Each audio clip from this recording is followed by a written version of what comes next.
What if I were to suggest that you play a key role in the awakening world?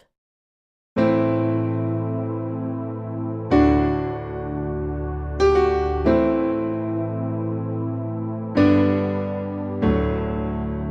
that you are watching this because you have heard the call.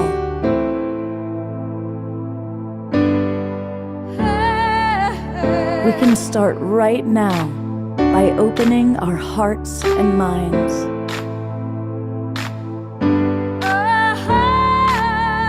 Welcome to the awakening world.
Making me correct the damn thing again. Hey, good evening, everybody, and welcome to the Awakening World.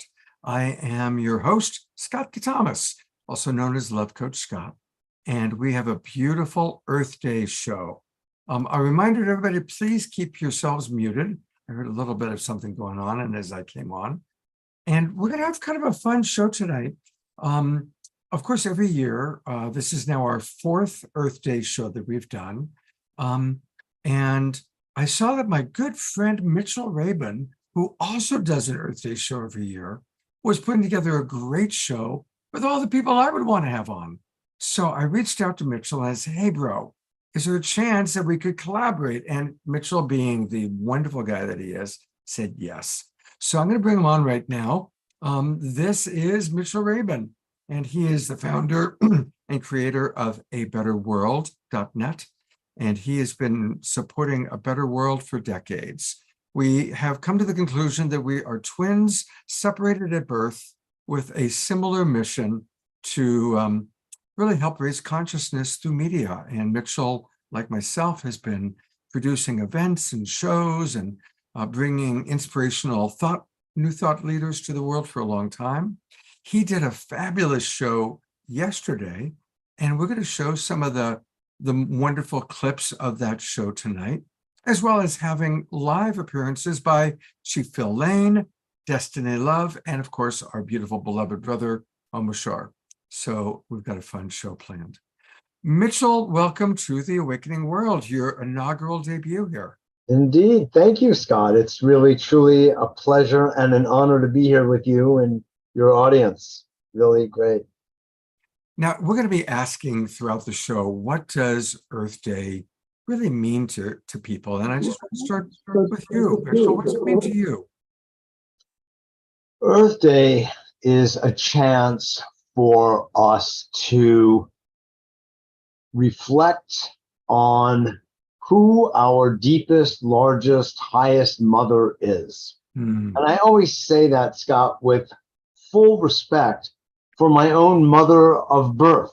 You know, it's not one or the other, it's actually both and.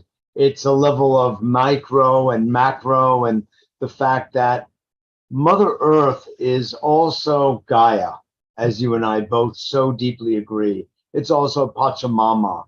It's the feminine intelligence of the universe that has contracted, if you will, into Earth as we know her, a place for our birth and regeneration. So in some way, it's really a celebration, if you will, of the entirety of the universe in the form of Gaia, Pachamama, and Mother Earth. So just like we celebrate our own birthdays and we celebrate Mother's Day, This is a chance for us to directly honor in a very focused way, our beautiful and dear Mother Nature and Mother Earth, from whose loins we ultimately really come.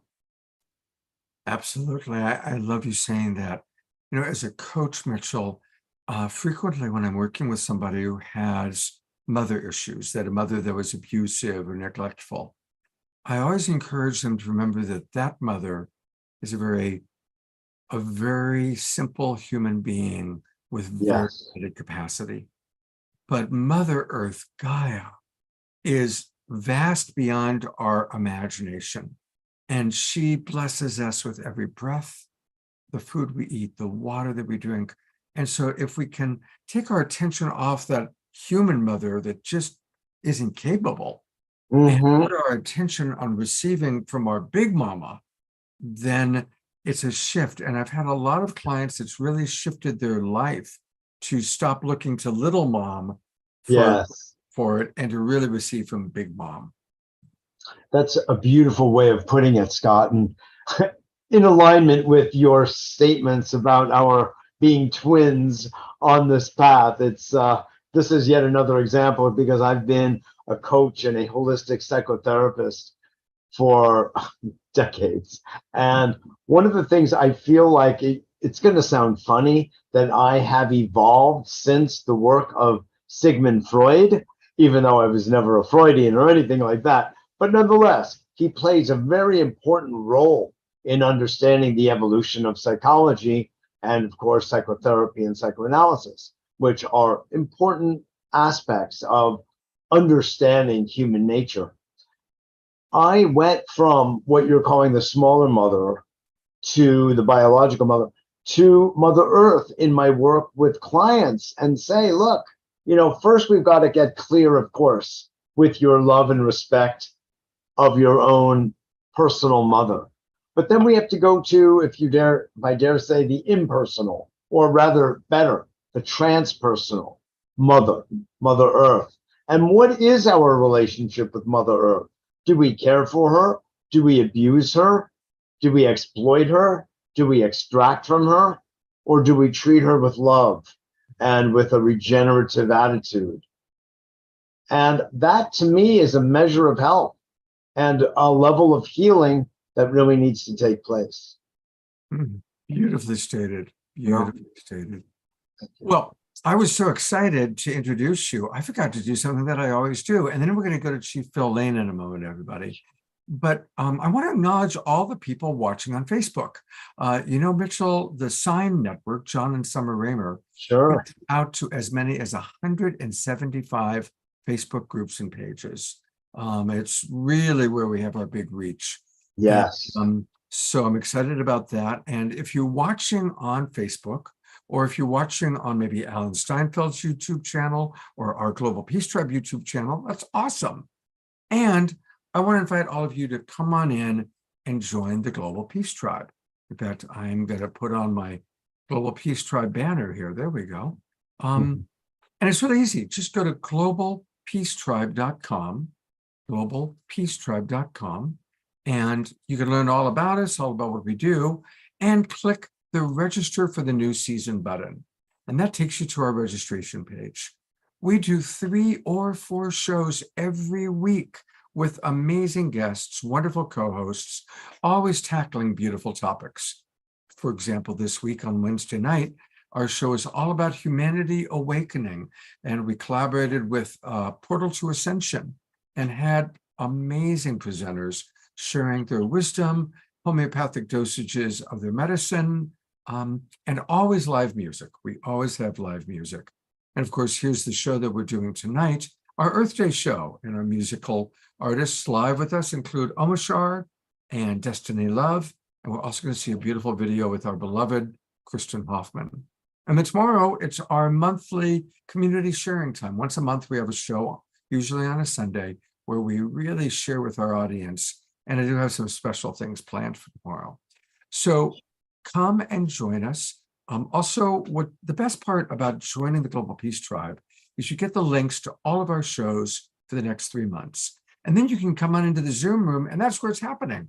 That's where you can chat with our artists, our guests, our presenters, and we put a lot of links into the chat box.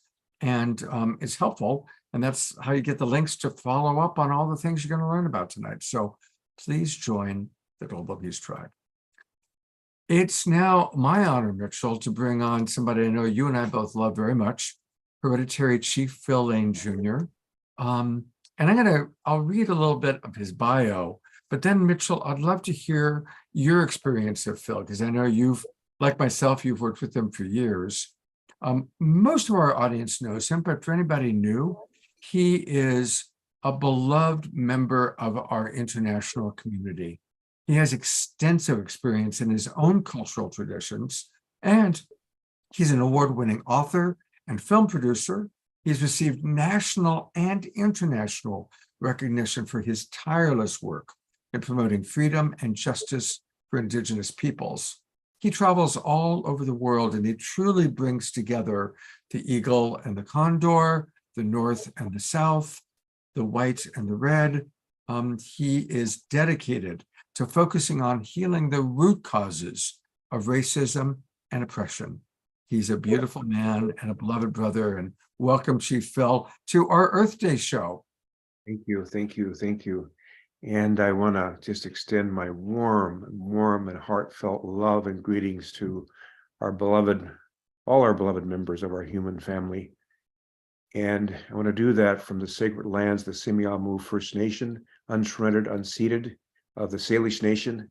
And I'm so pleased to be here with beloved brothers Scott and Mitchell, who have dedicated themselves to uplifting all living things. And so I thank you so much. And I'm so honored to be here with you this evening. Honored. Beautiful.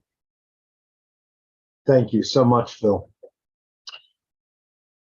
Scott, well, just to say a few words, although Phil's words kind of go right through you to the bone, it's just got that kind of power because of his commitment and his sincerity. So the language he uses, the words he uses, they're searing, they're piercing, also right to the heart. Now, it's just so funny because when you speak with Phil, he's just come back from one exotic place of the planet or another, reporting things. The way he talks about them, it seems just simple, matter of fact. But in fact, what he's doing is sowing seeds of love that are evolutionary in quality and helping to upgrade humanity to the level I think we should have always been on. But he is helping to restore, if you will, a certain consciousness of love, of peace, of harmony with nature, and harmony between all men and women.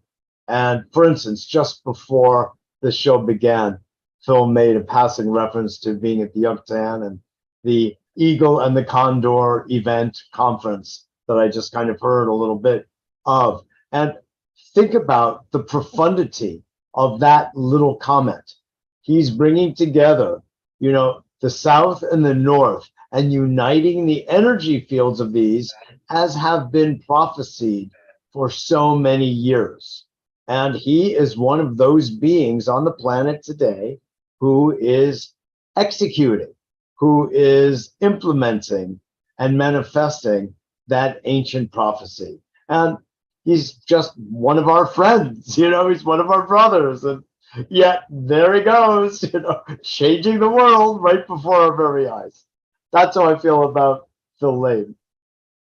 Beautiful. It's true. We love you, Phil. I'm noticing already in the chat box, so many people are sending you loving messages. You are truly an elder that we love and adore. And I'm so honored that you're going to open our show in your beautiful way with an opening prayer. Beautiful. I would say, my beloved relatives and beloved brothers, that, anything that you see in me and can see and understand, or any words I have to say that resonate, if you didn't already know them and have them, you couldn't see them in me. Just mirrors. I'm just a mirror. It's all. That's what we want to be, the most beautiful mirrors to one another. to mirror to one another the beauty of our divine being. So, and let's open this with a little prayer here and on this beautiful Mother Earth Day. O Tenkashla Wakantaka, Creator of the universe, most beloved one, all powerful one, most kind one, most compassionate one, ever forgiving one. O Ancient of Days, O Blessed Beauty, we call upon your holy power in the way you've given us in our sacred covenant we've had since the beginning that has no beginning. We give thanksgiving to all our ancestors, past, present, and future, who are closer than our closest vein here as they join us, as we all are part of the sacred prophecies from all sacred traditions everywhere in Mother Earth that are being fulfilled right here and now.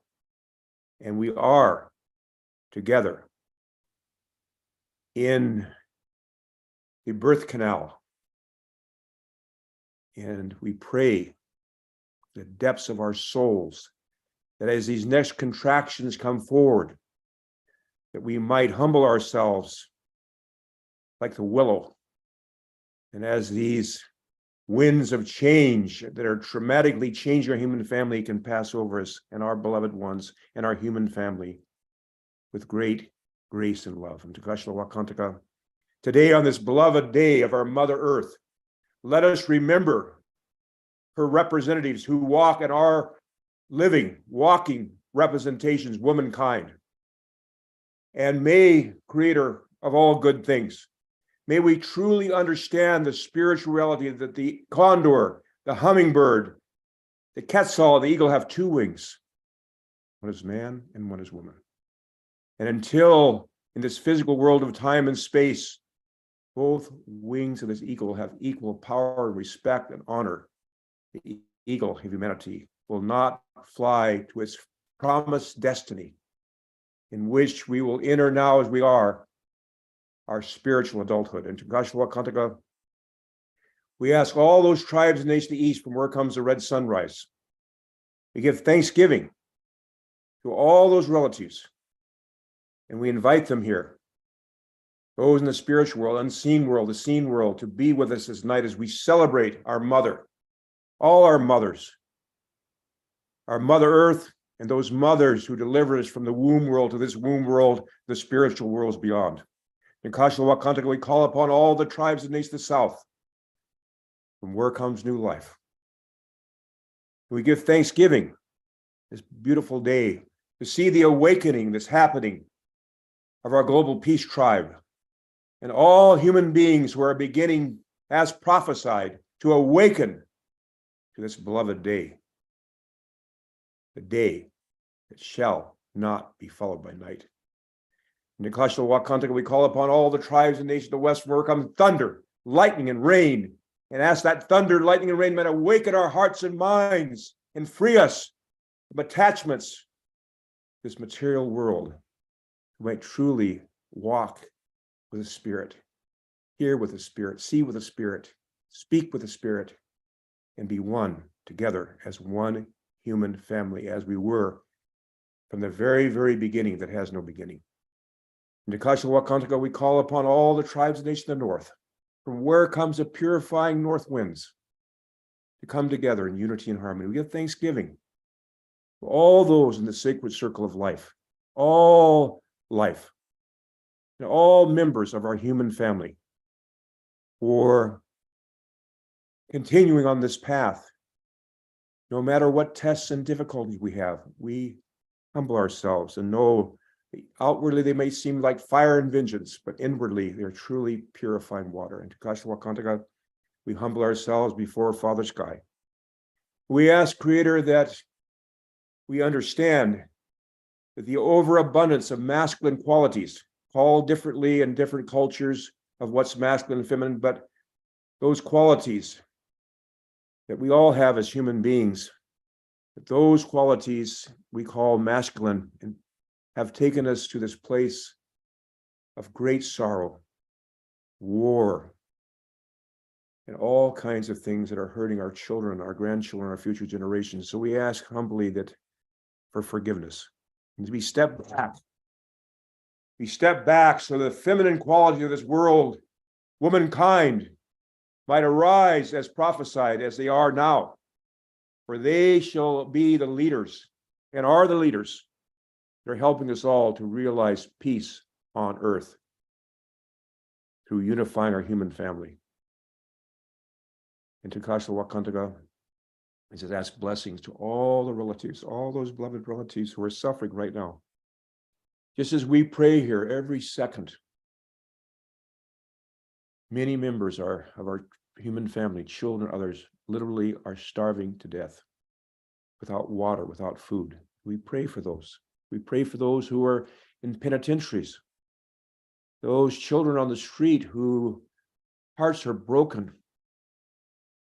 We pray for those relatives, all relatives, including our animal relatives in the oceans, the skies, and the ground. They're suffering because in Kashla Wakantaka, Mother Earth's not sick. We have to understand we're sick.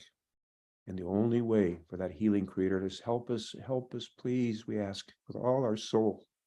Help us to turn within our own self and purify our heart and mind from all that may in any way, shape, or form hurt ourselves or hurt another human being. Oh my God, unite the hearts of thy servants and reveal unto them thy great purpose. May they follow thy commandments and abide in thy law. Help them, O God, in their endeavor and grant them strength to serve thee. O God, lead them not to themselves, but guide their steps in the light of knowledge and cheer their hearts by thy love. Verily, thou art their helper, the Lord. Halimi chante washtelo, shankmano hemeado, chinupasapa hemeado, halimi chante washte. In my Dakota language, we close with the words, my names are Shankmano and Chinupasapa, and I stand fully responsible before the Creator for my words and my actions. And may we all have a most beloved Mother Earth Day, and may it be a Mother Earth Day every day. Beautiful. Let's just take a moment to breathe that in. And we're going to come back to Phil in a moment. But one of the things I think we've all learned is Phil has such a love and such a support for the rise of the healthy feminine, the rise of the divine feminine that we so need to balance things out in this world. And I'm really grateful that we have a wonderful woman with us tonight, Destiny Love. She's a mother. She is a remarkable being and one of my favorite people on the planet. And so I'm so happy that Destiny is with us to lead us in an opening Earth Day song. Thank you, Destiny. It's truly an honor to be here. And thank you so much, Chief Phil, for such a beautiful, heartfelt, potent transmission for all of us. Thank you. Deep, deep bow to you. And it's my honor to share today on this special day. I am a priestess of the goddess. I am devoted to the Holy Mother. And we've been traveling for about the last 20 months and feeling myself get more and more purified so that my life can serve as a vessel for the Great Mother. And so I hope tonight as I share this music, which is about her waters, her holy waters, and how important it is that we take care of the waters, because the waters are us. We are water babies, as Grandma Aggie from this region in Southern Oregon used to say. We're all water babies. So may the waters continue to be protected by all the water protectors, and may the waters inside of our bodies be purified.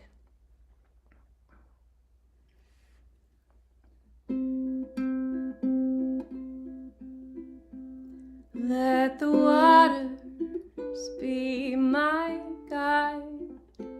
They will hold me and provide everything I need. I honor and I care. Holy water,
let the waters be our guide.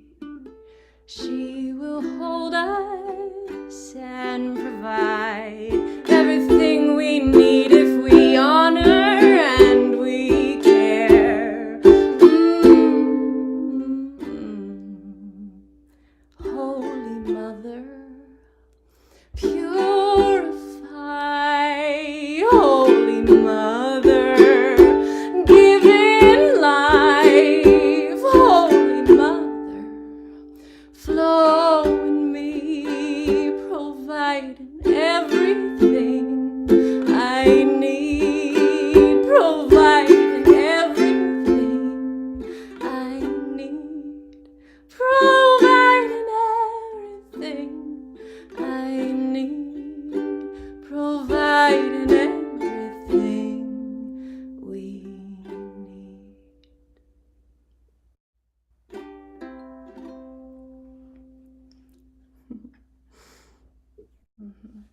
That's Shema. all Twinkle Destiny, even if you get your cameras off.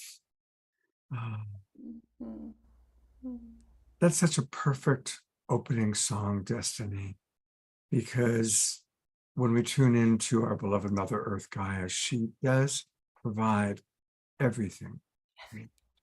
Everything. Same. Yeah. I'm going to So bring my beautiful. co-host Mitchell. Mitchell, you get to meet Destiny for the first time. Oh my, I feel it's my destiny. Truly so beautiful, and riding the waves of that beauty even after the songs. Truly. Thank you. Scott, you've got a wild, wonderful tribe here. Oh, Really. absolutely. And all the beautiful comments coming in. If you Yeah, we're get gonna, it from all sides. we're gonna, by the way, hear another song from Destiny in a few minutes, in about a half an hour probably. And then we're going to learn about her beautiful vocal coaching work as well. Destiny, thank you for getting us off to such a beautiful start. Such an honor to share this song. If I just want to share with you a little 1-minute story about the song. This song, like so many of them, I catch them. You know, I'm a song catcher. I hear them. I hear them in the water. I hear them in the wind. I hear them in the fire. And then I catch the song and I get it in my phone as fast as I can, or else it disappears forever. So this song, we were just in Mexico for the last 3 months of the travel, and we had left this really sacred water that I felt was really healing my nervous system.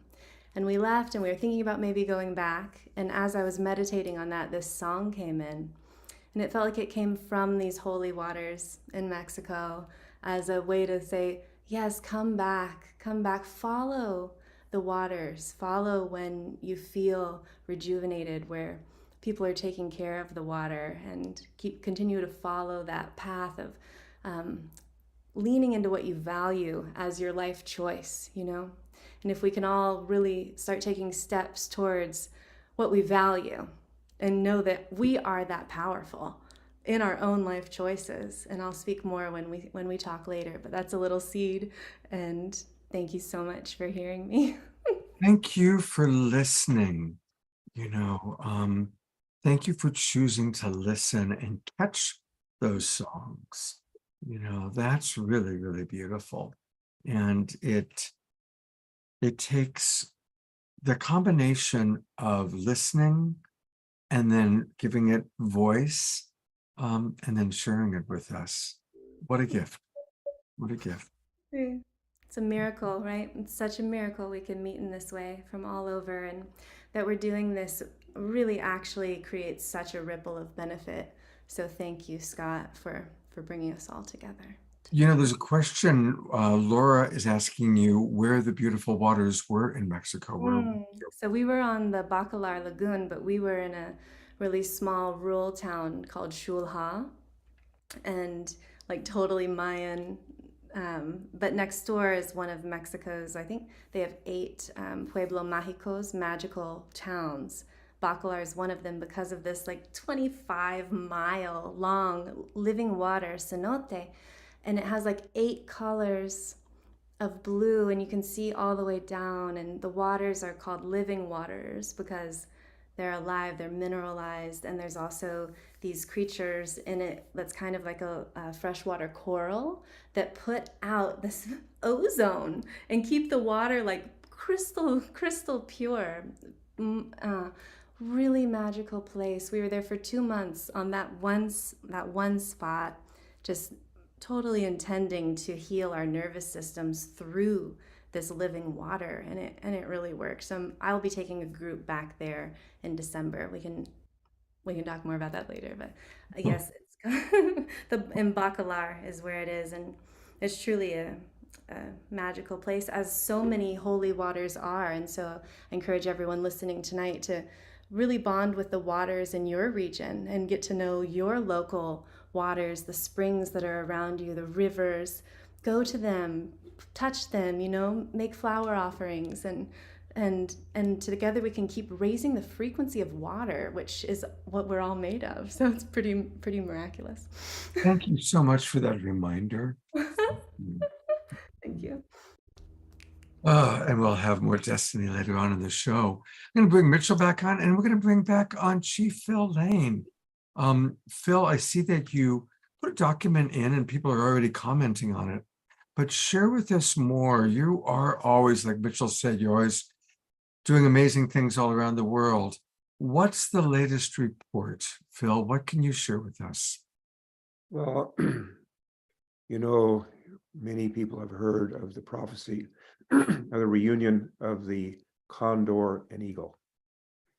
And literally, that prophecy was fulfilled, and it's a process. I think everybody did understand that all these prophecies are a process, not an event. So on March 21st, 1970, that prophecy was fulfilled, and that fulfillment went on until the final ceremony at Lake Titicaca, at the Island of the Sun, Island of the Moon. And then that evening, sitting upon the royal court of the Incas, is carved into solid stone on the Bolivian side of Lake Titicaca. That was July 9th, 1971. It'll be exactly 52 years this coming July. And this prophecy comes from even before the Incas, from Tiwanaku. And it was so wonderful when we had the first meeting of the union of the condor, hummingbird, quetzal, and eagle at Palenque, where our sister just was speaking of, in Mexico, at these great Mayan ruins. I wouldn't say ruins, sacred place, because they're alive still. Because we know, like Chief Settle said, there is no death, just a change of worlds. And so it was so clear, I can remember so clearly that night of July 9th, 1971, as we sat there with all my relatives, my Quechua relatives there, and that royal, sitting on the royal stones that the Incas had sat before us, and looking up into the heavens and seeing the glorious stars that you can never believe that surround us. They're just so incredibly beautiful. As we sat there and prayed, the elders said that prophecy has been fulfilled. It's not going to be fulfilled, it has been fulfilled. And that night, as I sat there, I could feel, when locusts all take off together, all that it takes is just one locust just to go like this to the next locust, and boom, that locust, millions take off. But I could feel the rustling all across the Americas of our relatives. Awakening. Again, it's a process, not an event. And so at that time, then what did the prophecy say? The prophecy promises when the eagle and the condor come back together after 500 years, a little over 500 years, when that happens, that the indigenous peoples of the Americas would come together in unity, and through our unity, because it's like all of us are suffering. The greatest challenge we have as Indigenous people are our own disunity. And we can blame it how we want to blame it, but the fact is we're all now elders, and it's time to end this disunity. And so at that point, as I began to travel across the Americas, and actually I spent time down in Panama when I was just a young boy, about 2 or 3 years old, till about 4 or 5. Of course, that's where I began to learn to speak Spanish and so forth. As I traveled, I knew then how do we come together? Of course, when I traveled down into Guatemala, into Panama, for them, they're not a condor and eagle. And so we began to find what is that for them that could bring them into this union. And of course, it's a quetzal. The quetzal, wow, what a bird. And Palenque is the heart of the quetzal. So that's where you'll see, if you go back, even if you go back to that chat thing, where that chat, that IT chat, Chat. yeah, GBT. right, GBT, exactly. You'll see if you ask these questions up to 2019, you'll begin to see the quetzal included, because at that point, to bring that whole circle in, we added quetzal. Then, when I was in Bolivia, the reason I left was my wife was brutally raped there. And so we had to leave Sucre, which is the heart of the Quechua people. I never wanted to leave, but it took us down to Santa Cruz, to the Amazon. So we shared the prophecies there.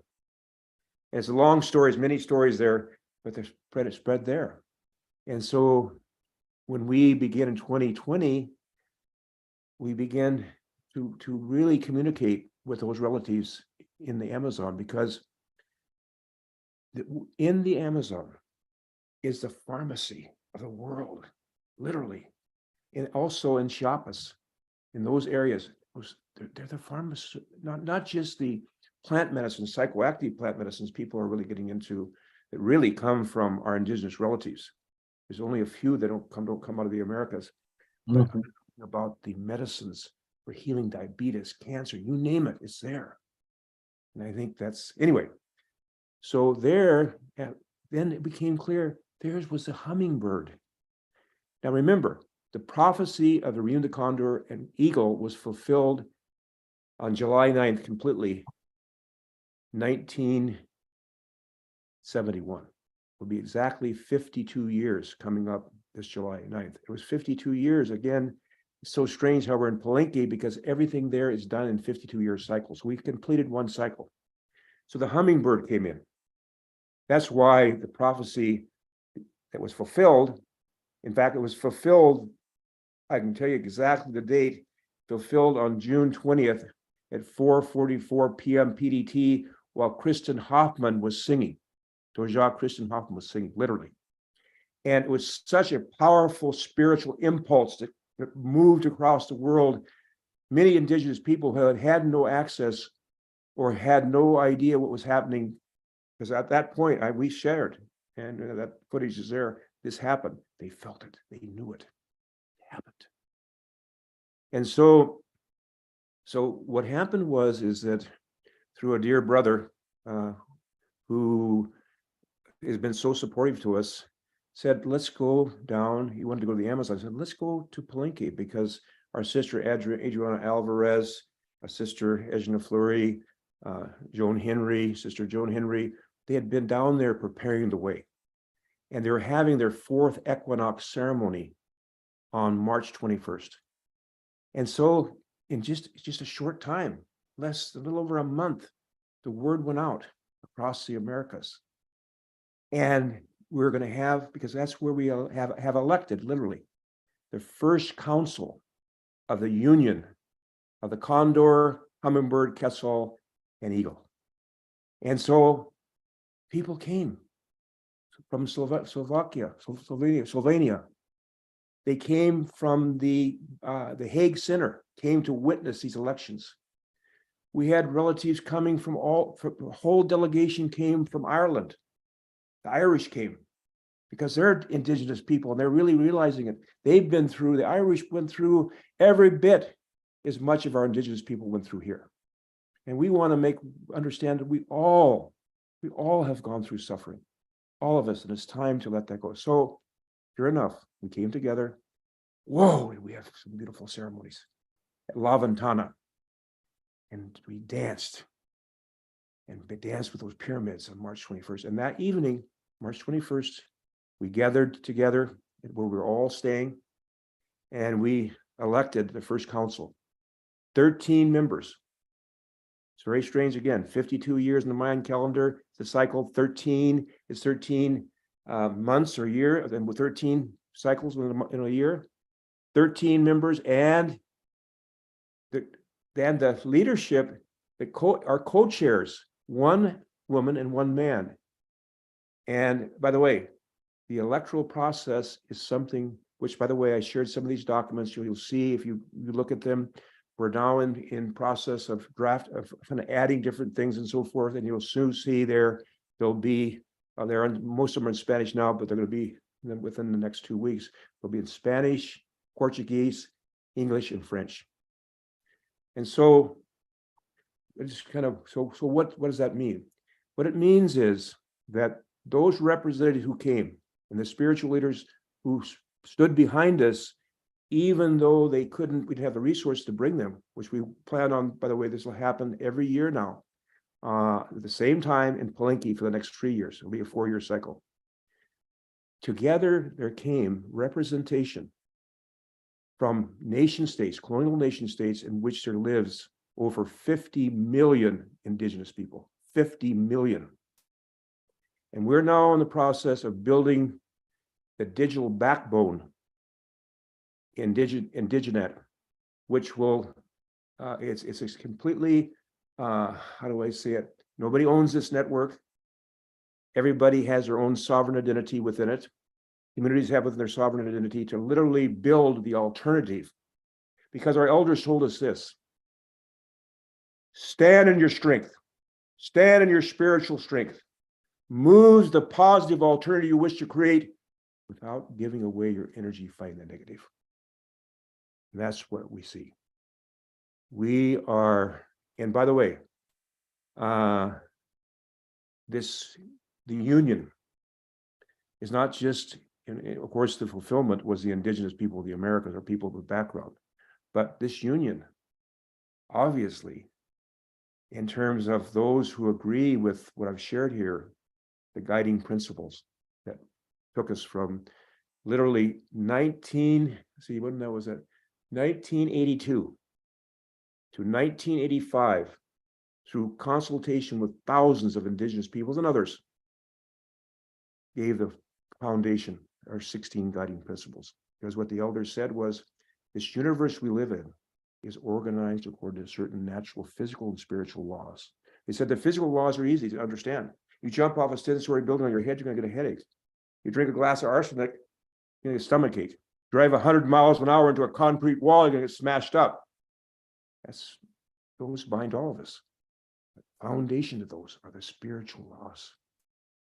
And this, what those 16 principles are, is the distillation over all those years when we presented the United Nations 1995 after we were concluded. The last 2 years, we were working on those. Literally, we had 500 relatives come together at the University of Lethbridge during our summer institute for 7 days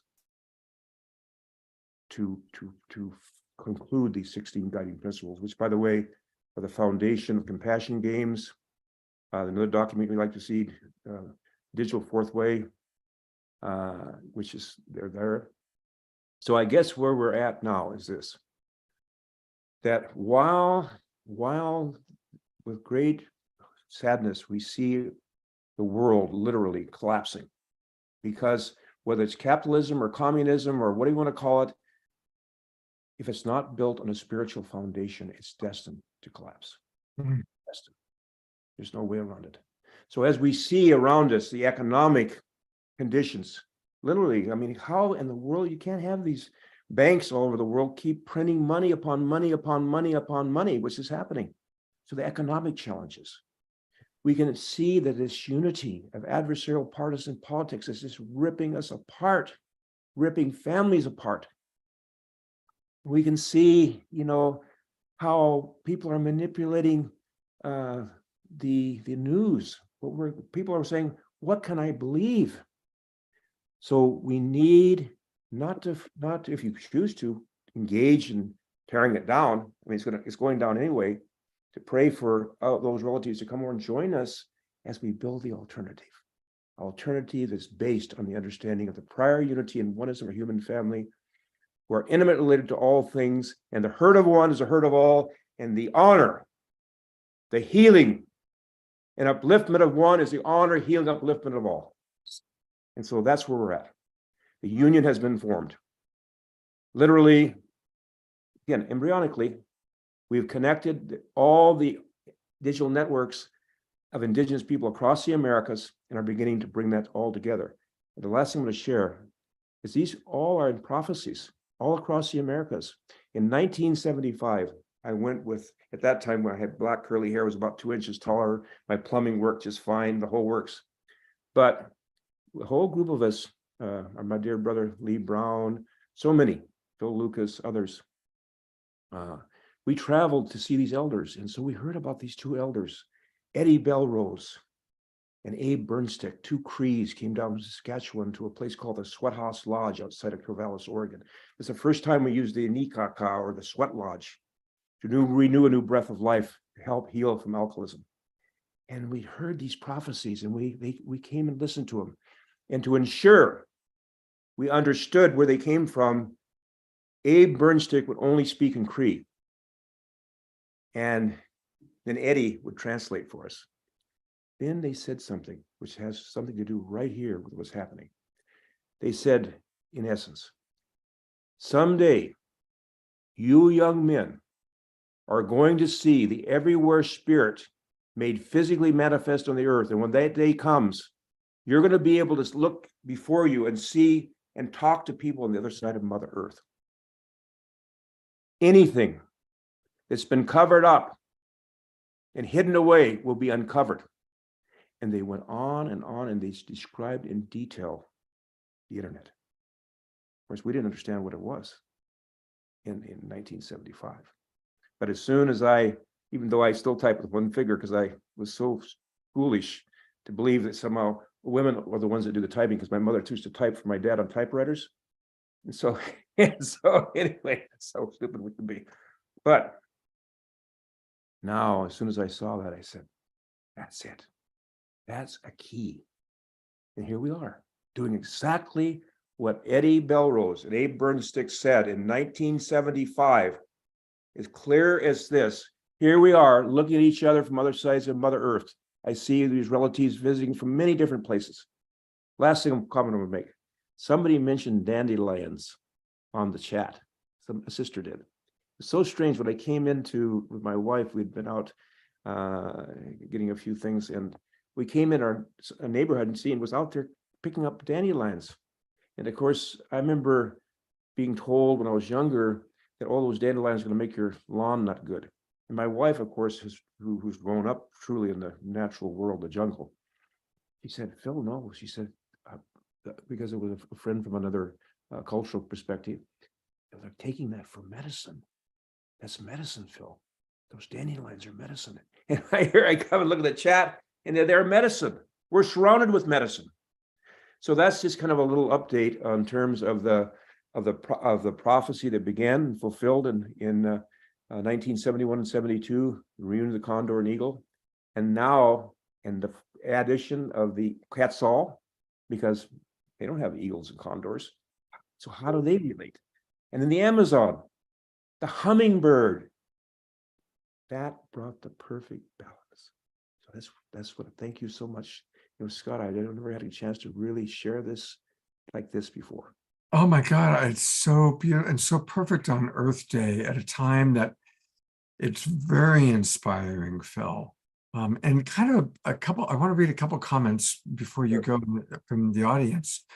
First off, two of our favorite Global Peace Tribers, Scotty Satori and Jennifer Frank, were both born in that little window between 1971 and 1972, shortly after that. So that's kind of cool. Ayada writes, the significance of 52 years that Brother Phil just mentioned is that one of the Mayan calendars, the Tzolk'in, aligns with the solar calendar every 52 years. It's always a powerful moment to celebrate. The date of your birth will coincide with the Tzolk'in calendar on your 52nd birthday. And then a few other comments. Charlotte writes, Phil, you are the medicine. Destiny writes, thank you so much, Chief Phil. It is such a gift to receive your prayers and wisdom. Carol writes, the documents are very incredibly detailed and interesting. Thank you, Phil. Dorina Joy, who comes to us from Ecuador right now, she lives in Ecuador, writes, synchronistically, just before joining here, my neighbor was asking me whether she can use the whole dandelion. And I told her, yes, for sure, that it is the whole plant energy as a very medicinal tool. And Susan and Reverend Jeffrey and Eleanor Joy are all just appreciating you very, very much. And the comments are still flying in right now. I can't even keep up with them. Well, beautiful. And those that have that document, it is in process, because I believe everything's in draft. We're in draft. The universe is draft. The whole works is in draft. And so we don't want to get hung up. We got to let go of all these preconceived ideas. We have to open up to transformation, to a whole new way of seeing things, a whole new way of being together is what's required here. And that's what's happening right here in the Global Peace Tribe. So I know the incredible relatives I heard in the program that we had so beautifully that was done by Brother Mitchell. It was so beautiful. And I know you have them, so I'm gonna just step back. I'm gonna listen, and I thank you so much.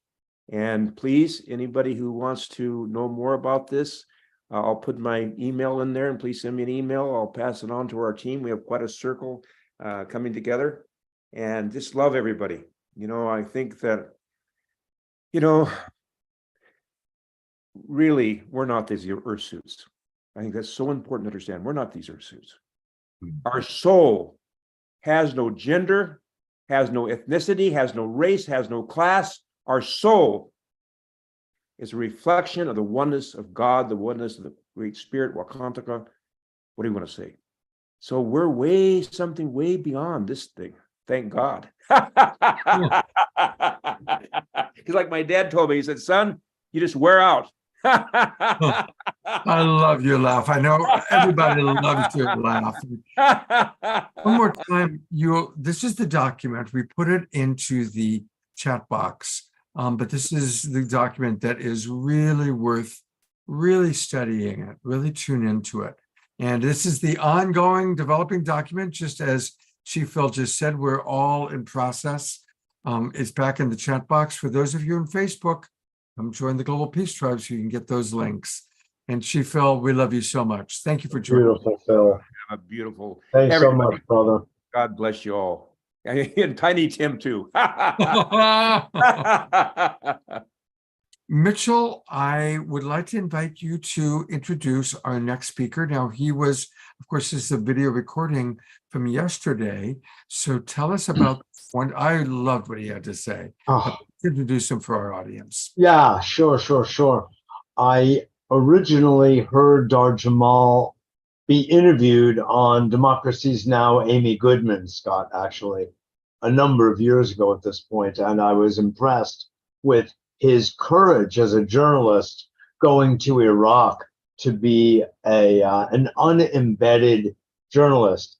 As Phil was saying, so much in the news, you don't know what to believe anymore. It's mainstream news is commercialized and unfortunately largely bought and paid for. So you don't get the straight scoop. So in light of that, he went to bring the truth and the facts forward. And he's been a pioneer ever since. I found out that he was a mountain climber because I heard him being interviewed on his book called The End of Ice. And it was so impactful on me. I found him, I contacted him, he sent me the book, I read it, I cried, I smiled. And the reason is because as a mountain climber, he found that ice was melting everywhere. that there was no way to actually just do his sport of mountain climbing in the world and all the mountains that he was very accustomed to, Alaska, Everest, elsewhere, just one, Colorado, etc. And it's a story that's very sobering and at the same time very beautiful and very human. And that's why I invited him to be a guest on A Better World and to be a guest on Earth Day. So those are words of introduction I would share with you. And I'm very glad, as you saw, and I did, what a beautiful soul he is and what a beautiful message he had to share. Hey, here we go. Thank you so much for inviting me to be part of this, and thanks everybody else for being here, and folks in the background doing the work to make this possible.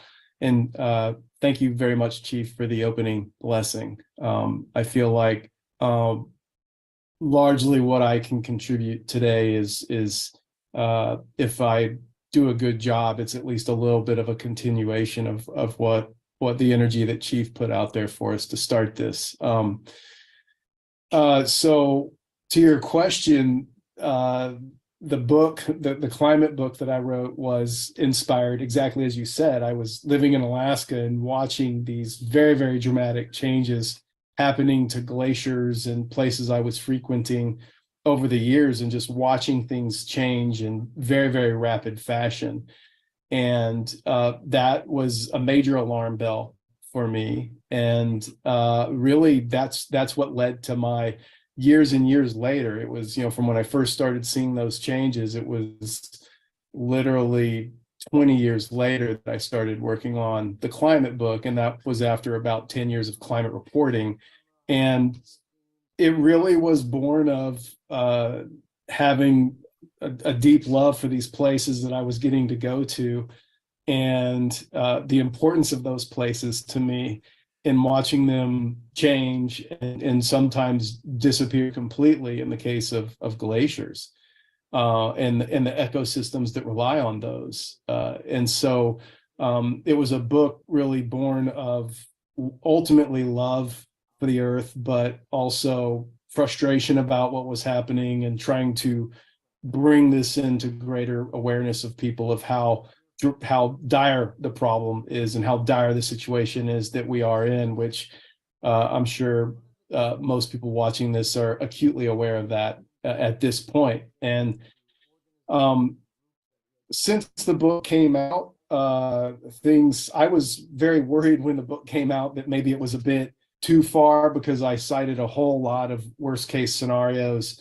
And that was intentional, because the worst case climate projections continue to be outpaced by observational reality. And so I would say now, as dramatic as the climate book was when it came out, it's you could even go further now based on what we've seen in just the last 4 years since it was published. Rather than getting into a lot of the climate impacts, beyond just saying things have accelerated, they continue to accelerate, and we are in the midst of radical changes, and it's still just getting started. The way I ended that book was, I was in a place of great despair, not knowing what to do, not knowing how to be, having all this information, not knowing what to do with it. And towards the end of the book is when I met a dear, dear friend of mine, Stan Rushworth, and he started sharing with me Indigenous stories. He's of Indigenous heritage, and those stories help really set the ball rolling for basically a way that I would ultimately learn how to comport myself. And the first main thing he shared with me was the importance of listening. I was doing a lot of talking, I was doing a lot of writing and a lot of publishing, and I needed to just really hone in on my listening skills, and particularly to that of the earth. And one story I'm going to read, it's not long, but towards the end of the book, that I'd like to read, and it came from one of Stan's teachers, a man named Dr. Darrell Wilson, who was born into what's often called the Pitt River Nation today of Northeastern California. And Wilson told the story of Mies Misa, a small but powerful spirit that inhabits Akuyet, which is what white men call the white man named Mount Shasta. Mies Misa is a spirit force that balances the earth with the universe and the universe with the earth. Wilson said that Akuyet is, quote, the most necessary of all the mountains on earth because Mies Misa keeps the earth the proper distance from the sun and keeps everything in its proper place when wonder and power stir everything, stir the universe with a giant yet invisible canoe paddle. Mies Misa keeps the earth from wandering away from the rest of the universe. It maintains the proper seasons and the proper atmosphere for life to flourish as Earth changes seasons on its journey around the sun.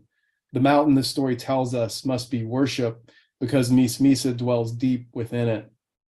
To climb the mountain with a pure heart and with real resolve, and to communicate with all of the light and all of the darkness of the universe, is to place your spirit in a direct line from the songs of Mies Misa to the heart of the universe. While in this posture, the spirit of man/woman is in perfect balance and harmony, end quote.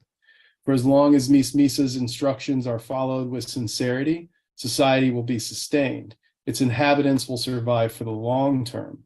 Quote, the most important of all the lessons, it is said, is to be so quiet in your being that you constantly hear the soft singing of Mies Misa, end quote. But the story also warns that by not listening to Mies Misa's song, the song will fade. Mies Misa will depart, and the earth and all the societies upon earth will be out of balance, and life therein vulnerable to extinction. And that story, to me, really underscored, again, the necessity and the deep importance of really, really deep listening to the earth. And that means listening to all things and all beings. And only by being that quiet and listening that intently was I really able to start kind of hearing and hear what in my heart, what I might need to do during this time, you know. And it came down to really, how am I going to comport myself? And I had to start learning how to, and I guess I share all this just to offer people, because I know there's a lot of despair out there, and to kind of offer as a tool something that really helped me. And it was really to find that way to comport myself. And I learned that, you know, in dominant Western culture, there's the idea of what are my rights? I have my rights, and I get upset if those aren't respected. But in a more indigenous perspective, I was taught is that we are born with two primary obligations. One, to be stewards of the earth and care for the earth, and two, to work in service to future generations of all species. And so if I really take as my own epistemology those obligations, then that's my work to do. And those actions are not contingent upon whatever the result might be, whether we win or lose, succeed or fail. No matter what, those are my obligations, i.e., that is how I'm going to choose to comport myself during this time and going forward. And ultimately, it is in service to the planet and to all beings. And the other thing that I wanted to offer up, and I think this is really what I'll end my part of this presentation with, is Stan, who I mentioned earlier. He and I went on to co-edit a book called We Are the Middle of Forever. And in that book, we interviewed 20 different indigenous people from Turtle Island. And one of those people was an indigenous scholar from the United States named Kyle White. And he wrote magnificently about kinship. And I would just like to read some of his words as a way to end my offering to this presentation on this special day. Dr. White said, quote, and this is all his words, if you look at reciprocity, trust, consent, transparency, privacy, or confidentiality, these are all what I call the qualities of relationships we have with each other. And they're a key aspect to what I would call a part of kinship. Kinship is a certain type of relationship that we all have with each other. No matter what society you live in, there's going to be some degree of kinship. It just might look different or be exercised differently, or it could even be lacking or particularly strong in some societies as opposed to others. But kinship refers to relationships of mutual responsibility, where we care for each other and we create bonds with each other that make it so that regardless of what the law says, and regardless of how severe a problem is, or regardless of what our rights are, we have an abiding sense that we need to care for others.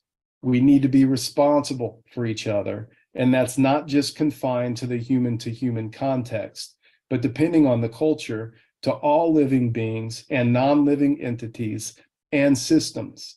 So responsibility is a really important way of understanding kinship. Responsibility is a type of relationship. As we know, because we have a responsibility in relation to somebody else, that's a shared responsibility, but it's going to work. It's only going to work if each of us has a profound respect for reciprocity, for consent, for trust, for transparency, and for confidentiality. You can only really have a responsibility that's working and functioning if you have these qualities. Thank you. Beautiful. Just beautiful. I need you to unmute, Mitchell. And you know what's interesting? One of the people that I met yesterday turned me on to that beautiful website of Kinship Earth. And since he just spoke about kinship, I'm bringing that website up. It's new, and I know that this is your friend who created Kinship Earth. Sure. Sure. In fact, I was down in Vilcabamba, Ecuador, a couple of years ago with Steve Gomes to visit Susan Davis, who is the founder of the KINS Network. And that the whole idea behind that was to gather together people. She was actually a banker. She was a very dear friend, by the way, of Hazel Henderson, who, if I may take one moment, I know you've had her on the Global Peace Tribe. She's a very dear friend of mine for the past, 7 or so years. I was on her global advisory board, and we were really very, very close. And I miss her to this moment, but I really would like to take a moment on this Earth Day. She's been on prior Earth Day events that I have sponsored and produced and hosted. And to just honor Hazel Henderson, futurist, green economist, and woman who has done so much in front of and behind the scenes to make the world a better place, to bring a kind of a green, renewable energy consciousness forward, and to help to transform our relationship to money and the economy. So to Hazel Henderson, a beautiful woman who has just completely devoted her life to the upgrade of our planet. So thank you, Hazel. Been greatly impactful. I'm actually just in honoring of her. I'm putting into the chat box right now the link on YouTube to the show that we had Hazel on, and it was actually in conjunction with 11 Days of Unity. It was it was a show that we did on September 11th, 2021, and Hazel's on the show along with Michael Beckwith and Rabbi Michael Lerner, Kurt Johnson. Beautiful. And Andrew Harvey was our keynote speaker. Oh, yes. I know Andrew well. Yep. So sure. That's beautiful. I wish you had invited me to join everybody. They're all friends. They're all friends. So separated at birth. There we go again. There we go. Next time. But just to continue with this little piece here about Kinship Earth, we went down, Steve, myself, Lauren Archer, who's now the executive director, to spend some time with Susan Davis and her husband, biodynamic farmer Walter Mora. And we were involved there with the promulgation of the ideas of social entrepreneurship to bring the Ecuadorians this notion of doing well by doing good, which is at the heart of the social entrepreneur visionary. And also we were actually dealing with a cryptocurrency that's all about creating a regenerative economy. It's actually not about making money. It's about having a token as a method of exchange and communication and energy exchange that would build regenerative agricultural practices and the like. And it was a very powerful, wonderful time together. And out of that largely came this Kinship Earth project. So just Beautiful. sharing with you. You know, I'll put a thing or two also into the chat of my interviews with Hazel, and people may enjoy. Absolutely. And let's just take a moment of silence as we appreciate Hazel Let's do Henderson, it. who just had a passage. Beautiful. Thank you, Hazel.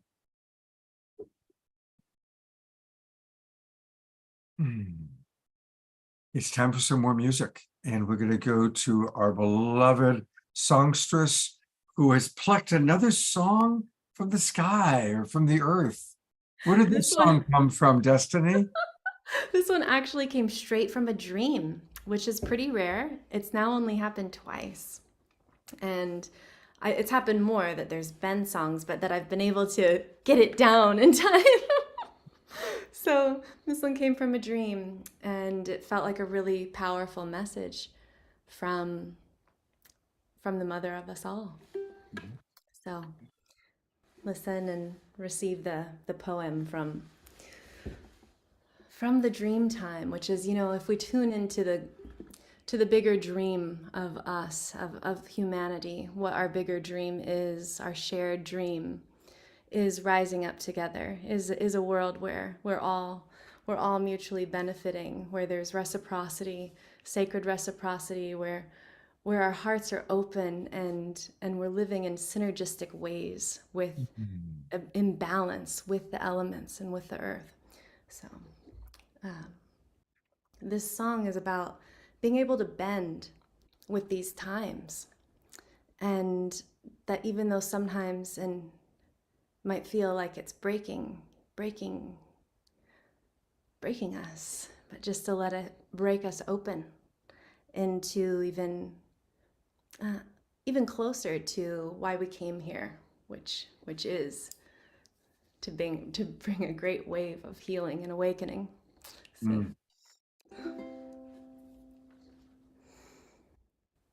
I cast my fears aside, with my heart open wide.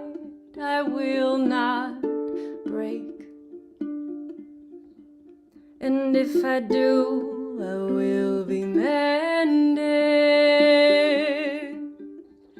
I will bend, I will bend, I will bend, I will bend, I will bend like weeping willow. I will bend, I will bend, I will bend, I will bend, I will bend. And if I break, I will be mended. In my yesterdays I cried, but I dug deep down inside and found the way. I found the way to break through. Yeah, you will break through. You will get through too, yeah. And if you break, yeah, my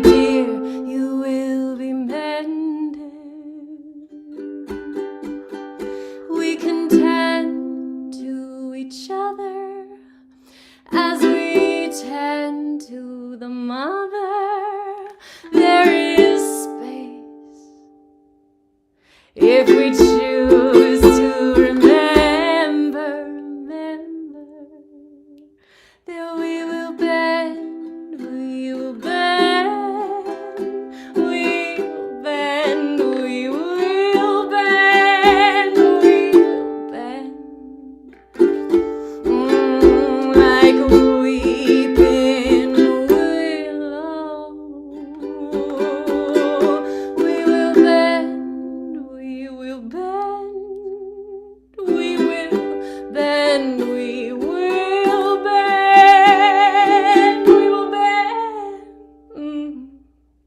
And if we break, we will be mended.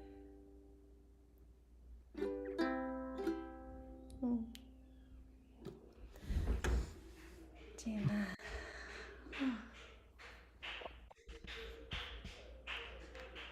Mm. May we all bend. May we be like bamboo. Seriously, learn to bend and trust that sometimes obstacles are put in our way so that we can grow and really move into why we're here. You know, like what is my legacy? Why am I here as a soul? There's a lot of letting go. There's a lot of healing. And as we do our own inner work and get to know ourselves and who we truly are and what we're made of, and that we are made of this beautiful tapestry of elements. We are the child of the earth, the child of the sun. And as we step deeper and deeper into that and keep making life choices in more and more alignment with what we value, we are that powerful. We create a ripple of benefit of all, and that's how we rise up together into the heavenly realms. We can raise the frequency of this home that we share together, and that's our birthright. That's how powerful we are. So thank you for hearing my voice and remembering that we have the power to be kind. We have the power to smile and breathe. We have the power to relax and to trust. And if there's things clogging that in our lives, right, that we have the power to make changes. And so may we make changes in ways that uplift and benefit everyone. Thank you. Destiny, you really do represent the next generation. And now you're raising still another generation, right? Which is really cool. But you speak with such wisdom and such love. And I do want to let people know that Destiny has a wonderful offering. She does clarity coaching and embodied voice healing. You can learn all about it by going to this website. I just put the link into the chat box. Or for those watching on Facebook, DestinyMarieLove.com. DestinyMarieLove.com. You can reclaim your voice, declare your wholeness, activate your life. Tell us about what it's like for you. Like, who are the people, like kind of your demographic group? Who do you most enjoy working with? And what happens when somebody reaches out to you? Yeah, who I most resonate working with are, and who are attracted to working with me are people who are in life transition, who feel that call or feel that movement of going through kind of, we could call it like a death portal. Someone has died, something in their life has ended, and there's an opportunity to have a rebirth in this lifetime, to step even deeper into the soul's path, the calling, the vision, your destiny, however you call it. So for those who feel like having a midwife, having a spiritual midwife to hold the hand and say, you know, you've got this, and what did you really come here for? So it's time to let go of a lot of things if we're really to step into what we've come here for, right, Scott? Absolutely. Well, I strongly encourage people to reach out to Destiny. And I guess best way is through your website. Yeah, that's great. Okay. And again, that's DestinyMarieLove.com. I'll put it in the chat box one more time. And thank you for working us in. I know you have another gig, another event tonight to go to. So thank you for bringing us in, and I love you so much. And please give my best to Andrew. And I look forward to being with you in Ashland, Oregon in about 5 weeks. Amazing. Yeah, we look forward to having you. We're living now on a permaculture farm, and that's part of the letting go I'm talking about, Scott. And I'll speak 2 minutes on it if it's okay. Yeah, please do. 2 years ago, we were called to let go of everything, and it was a very strong call. And I felt a message from my soul. It was like, I don't feel sparked. I don't feel my soul. Like there's something I feel clogged up. You know, when I look around, the things in my environment, in my home, they're not full of life. I'm ready for a change. So the family was on board and we got rid of practically everything. We kept 8 bins and we went to Hawaii and we lived on a permaculture cacao farm for a year. Amazing, amazing. And then we just continued that journey to North Carolina. We landed on another permaculture farm. Everyone was homeschooling the children. I have a 9-year-old and a 4-year-old. And we had 10 children together, homeschooling together for 4 months, gardening, sacred spring waters, doing really good work. Then we went to Mexico and went down to visit this land for a new regenerative community there in Mexico. And it's not quite happening yet, but maybe a couple years out.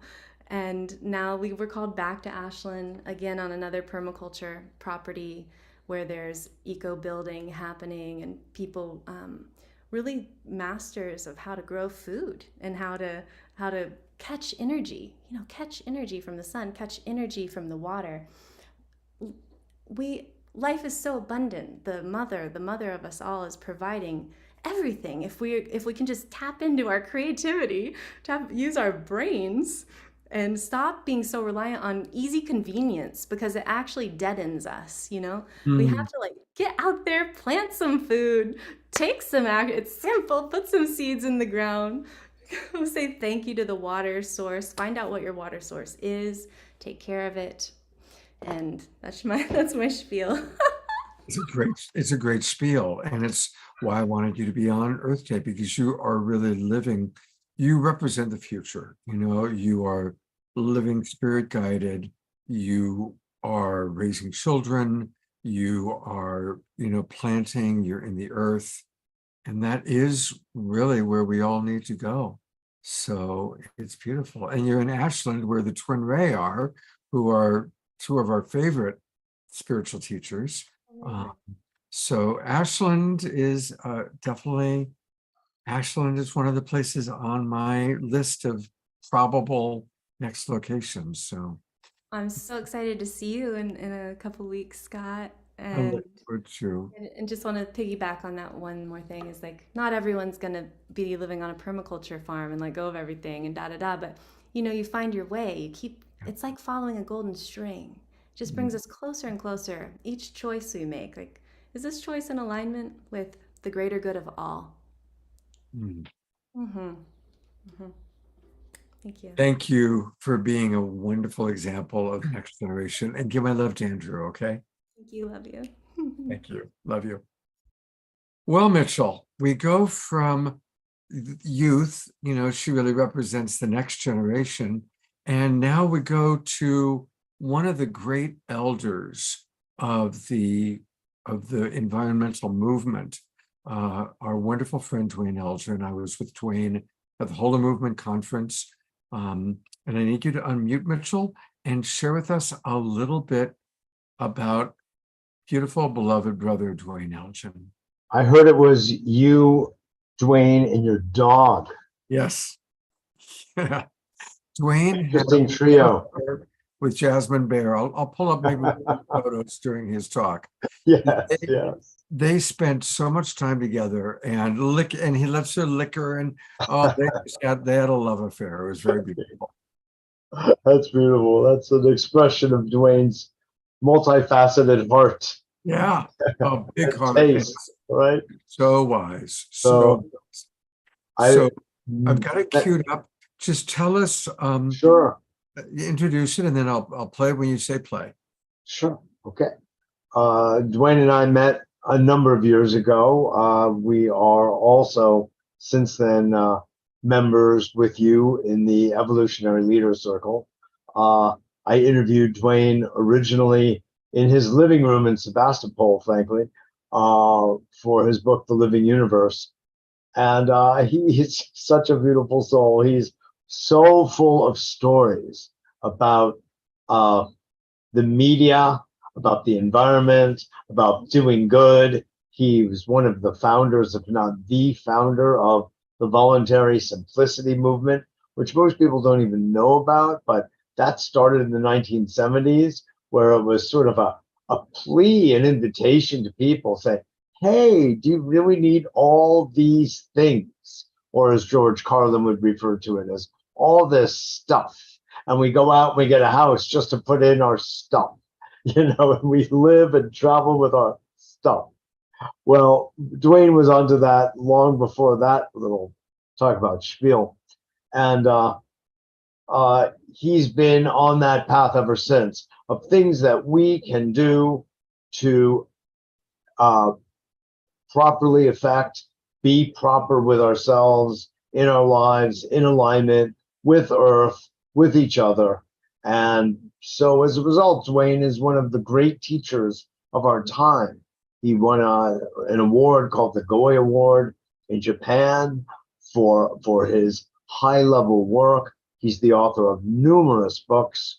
The last book I interviewed him on was Choosing Earth, and I had him and his lovely wife, Colleen, who's a filmmaker, on talking about it. She's made a documentary of this book, and he's just truly one of the great gifts. He's wise, he's funny, he's engaged, and he just so deeply cares. He's just so involved, Scott, in the stuff of the world, meaning the higher stuff in that case, and the meaning of being in action. So with that, I think maybe we can hit the play button. Friend. Mitchell, yes. So good to be with you, and to be preceded by these wonderful guests that you have. And I want to start there. First of all, Chief Phil Lane. Wow, every time I hear this man, I am so moved. I'm so grounded in recognition of the aliveness of the universe, of the earth, of reality. And he's calling that forth from us. And then Dar with his powerful communications about the indigenous worldview and how the world is seen as a living system from the indigenous mindset. And I feel that what's happening right now in the world, we're being called from a dead to a living universe, if you will, from a dead to a living earth. And in a nutshell, if we think we're living in a place of essentially dead matter and empty space, we're going to exploit it. And that exploitive mindset is something that we've been carrying forth for the last 300 years or so here in the Western world. And if we're going to move as Phil Lane, Chief Phil Lane said, as Dar was spoken, we need to be co-responsible. We need to be in kinship with all of life. And if we're in kinship with it, we'll take care of it. We'll be in reverent regard for all of life. And so this is a foundational shift in the mindset of the world, of humanity, to take care of all that is alive, and it is the entire living earth. And we have a co-responsibility to do that. Now, how does that happen? And let me share with you briefly a question I've presented to audiences around the world. And I've often begun a talk by asking an audience a question. Surprising. What, you're going to ask us a question, not talk to us? Yes. And the question is a simple one. The question is this: if you look at the whole human family, and we're all in this together, if you look at the whole human family, what do we look like? Do we look like toddlers as you look at our behavior? Teenagers, adolescents? Are we behaving like adolescents? Are we behaving like beings in their early adulthood, or lastly, elders? So I give people 4 choices: toddlers, teenagers, adults, or elders. How are we behaving? And I ask them to turn to someone they've never met, talk about that for a few minutes, and then take a vote. Now, I've asked this question literally around the world. I've asked it in all kinds of settings, business leaders, colleges, religious institutions, and so on. And overwhelmingly, one answer comes back. For the last 30 years, one answer has come back. And people have said, well, we're behaving like teenagers, like adolescents. Typically, 3/4 of an audience will say, yes, we're behaving like adolescents. And I say to them, hey, that's good news, because despite the behaviors of adolescents that tend to regard things as something to be exploited, the adult says, no, it's our job to be co-responsible, in kinship with the world, and to regard it in its wholeness, and not exploit it, but to care for it. And so if we are now in our adolescence as a species, it's just a small step towards our early adulthood and caring for the earth, caring for one another, caring for the well-being of all life, not just human life, but all life. So we can make the small step into our early adulthood and care for the well-being of the earth. It will begin to really acknowledge and see it as a living earth, a living system. That comes from our indigenous mindset.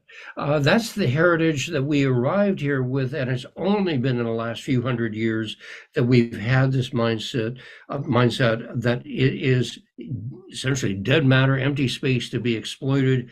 Now we're in a process of return, a recovery, this deep original wisdom that we had, that it's all alive. And if it's alive, well, then care for it. Oh, so beautiful. You make me laugh because I thought we were somewhere between toddler and adolescent. So half right, half wrong. But no, that's a beautiful framing, Dwayne. And I think it's really important because it does help us take responsibility. And there's another thing that you are making clear, which is when we look at the world as purely material, so that we have thingified, if you will, we have nominalized the earth. It's a thing that we can, as you said, for the last 300 years, and I would argue for much longer, can do things to and extract from. Yes. Distinct from the indigenous view and the heartfelt view, which is live with, harmonize with, love, steward. And so you've got the material view, if you will, on one hand, and what we refer rather generically as a spiritual view, a view that has a sense that's higher, that's deeper, that's heartfelt, called the spiritual view, you know. Yes. And that's what connects us to all life, which you are so clearly pleading for in all your comments. And I think that's right, absolutely right on. I'd like to ask you, if I may, with all the work that you have done, and your last book, Choosing Earth, is a true treatise that takes us into the depths of despair, not unlike Dar Jamal's The End of Ice. But it also shows a curve of us from adolescence moving actually towards some level of emotional intelligence, emotional maturity, and personal development. Could you comment on that so we can kind of go on that journey? Yes, indeed I can. Now, so then if you ask people, well, what was it that motivated you to move from your personal adolescence and into your early adulthood? And then I asked them to turn to someone and, well, share one of the most painful, difficult experiences of your life with another person. And what they talk about is trauma. They talk about wounding, being wounded by the experience of being an adolescent and so on. Now, that trauma is a catalyst for transformation. And there's not one of us, I would think, that has moved from adolescence to adulthood without some degree of trauma, with some degree of wounding. And so here we are living on a wounded earth, an earth that's traumatized, and not only humanity as being traumatized, but all of life. we're in the middle of the sixth greatest extinction that the earth has ever known. So this trauma, this wounding of the earth is our catalyst. It's a sacred catalyst for awakening. And with that, we can then begin to open ourselves, because the wound is really an opening into a larger reality, into then a larger maturity, a larger sense of caring for the well-being of all life, recognizing the preciousness of our own life, and then moving into the preciousness of all life. So what's happening now is it's so important to go beyond just a problem with climate change. That's certainly a big issue. It's a big concern, but it's a material concern. And what we're speaking about here with Phil Lane, Chief Lane, called from us was a spiritual regard, a regard for the deeper aliveness that we are wounding with our actions. So if we begin to see what's happening to the earth as a whole systems crisis. It's a crisis of climate. It's a crisis of population growth that cannot be sustained with current levels of consumption.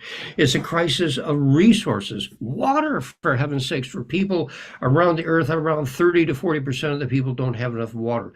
We can just go on down this list of wounds that the earth is now experiencing and say, these are the catalysts. Pay attention. It isn't just climate, it's the whole thing is coming apart. It's breaking down. We're on the verge of collapse, but that collapse is then the collapse of the old way of regarding ourselves, the old way of regarding the earth. And when that collapses, then we open up and we say, well, now what? Now what do we do? Well, we step forward in our maturity and we say, instead of exploiting the earth, now is the time to be co-responsible caretakers of this wounded earth. So, this is a very difficult time we're moving into right now, but the wounds are wounds of the spirit to awaken the soul of humanity, to move into a world of aliveness that we will then be soulfully drawn to care for. Yep. So beautifully put. You know, on one hand, we just were discussing, Dwayne, the distinction between the material and the spiritual, and in what you're saying about woundedness brings me back to the Jungian psychology perspective of the role of archetype. And I say that in light of the idea of woundedness, because all healers archetypally have been wounded beings, and it's actually through that wound that they learn about healing. They learn about the material, if you will, technique of healing, but they learn about the empathy that's needed to be a healer because they have experienced their own wound. So it's very interesting because just as we said, material and spiritual, there's also the micro and the macro. So on the one hand, we have our own personal dilemmas and trauma and wounds, and those help us mature, as you're so well putting it, to become caretakers of the larger planet on the macro, if you will, macro level. Does that harmonize and resonate with? It does. I think a theme that's already come up so strongly in the conversation so far is kinship, is care as a co-responsible participants on this wounded world. And so indeed, we are moving into a new relationship with the earth, but the earth as a living system, and underneath the earth, the universe as itself a living system. Life within life. Sounds within like the life. name of a good book, by the way. Yes. That's a book that Dwayne wrote, by the way. Yes, indeed. And so if we'll just open to the world as it is, the universe as it is, the earth as it is, it's alive, it's alive. And in that aliveness, we come alive. And if we try to exploit it as deadness, we die as well. So in this transition, in this shift to our maturity, to our openness, to accepting the wounded world that we have created, and then open up, we're going to open up into greater aliveness. And instead of moving into a time of death and destruction and so on, those traumas are the traumas to catalyze our awakening into a higher maturity, a higher connection, a higher kinship with the well-being of all life. So beautifully put. I'd like to ask you a question, because as you're speaking, and because I know the book you last wrote, Choosing Earth, you did an extensive interview, and you and Colleen, your wife, filmmaker, you really go out far in time to describe what you see as the story of personal human development. And it's very moving in many ways. It's upsetting, and ultimately it's puts a smile on your face. It's daring in that way, but it happens. But you know, the longer arc of history, if you will, shows us that civilizations come and they go. How many times do we have to see Egypt, Greece, Rome, and on the other side of the world, China came and went, and now, of course, is coming back. So there are cycles, in short. And so in that light, there's creation and destruction. What do you see? And that seems to happen by nature. Yet there is this thing, this phenomenon referred to as human will and human choice. What do you see as the role of these in this larger arc of creation and destruction? I'm sorry, the role of, say that again? The role of the human role of choice and human will in this longer arc of creation and destruction. Is that too much?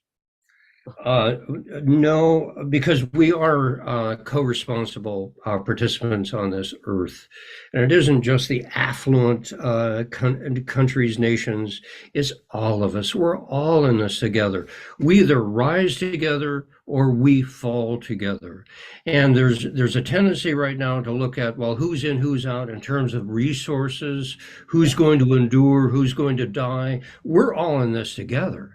And if you look at the seriousness of the challenges that we face, it isn't just a climate problem, as I indicated. It is a whole systems problem. Yes. And we could go functionally extinct, not completely extinct, but for all practical purposes, give up our role in an evolutionary sense for the future of the earth.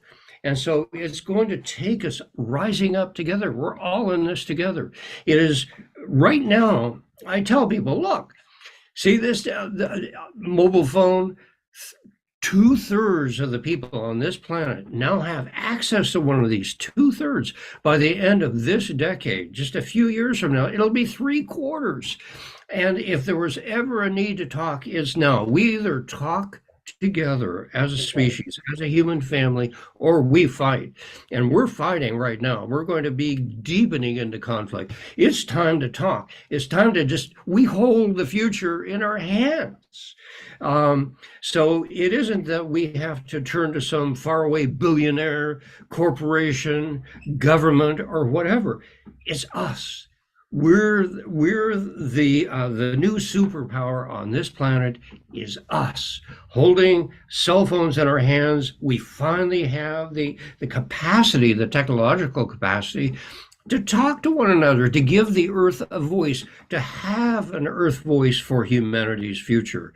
So returning to your question, yes, well, it's our responsibility and it's our opportunity to rise to this possibility. Dwayne Elgin, as usual, you wow me. You wow me. Thank you so much for being with us today. Bless your brother. He is amazing. Absolutely amazing. Truly. Yeah. Yeah. So articulate, so heartfelt, so wise. Well, I think it's time to have some live music to digest. Yeah. And we have not heard from Omashar. And usually by now, Omashar usually does our opening song. But of course, we went with our wonderful Destiny today. but it is destiny to now turn to Omashar. I know. I went with the flow, and how beautiful to have Destiny's energy amongst us tonight. You know, I've witnessed her a couple of times, but tonight I really felt her. She's become so clear that clarity just, you know, like a crystal glass sparks a clarity in myself. And so happy Earth Day, everybody, and at least Earth Day, everybody. It's not happy for everybody, but within our hearts is happy. And let's move and groove to this one. Slow waltz, Eleanor.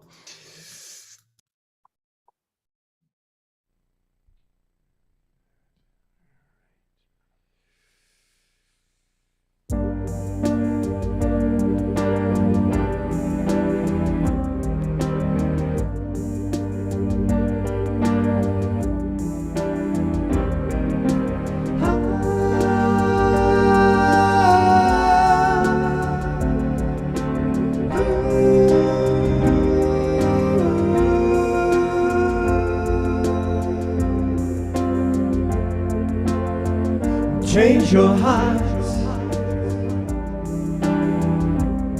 and look around you.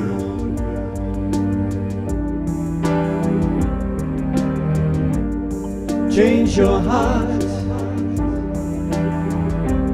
it will astound you.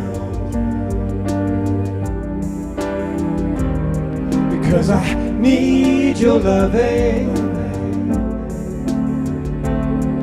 like the sunshine.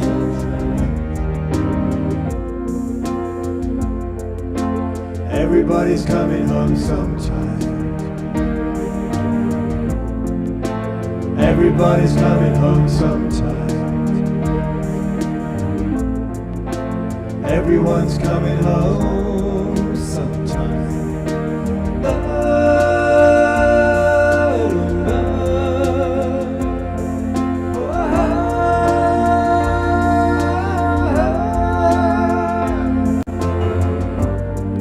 Free your mind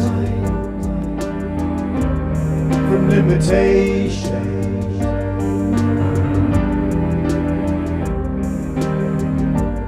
And fill your life with inspiration. Because we all need loving like the sunshine.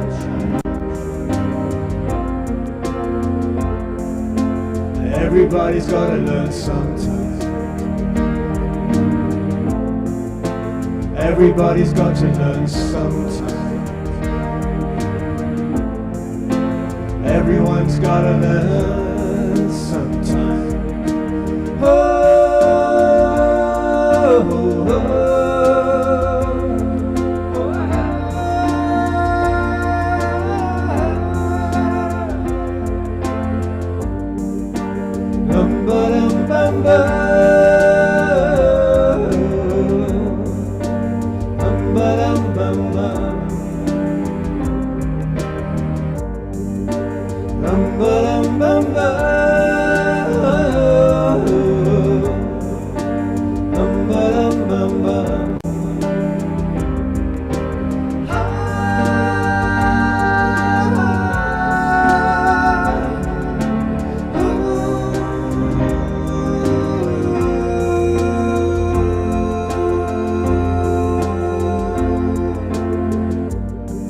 Change your heart and look around you.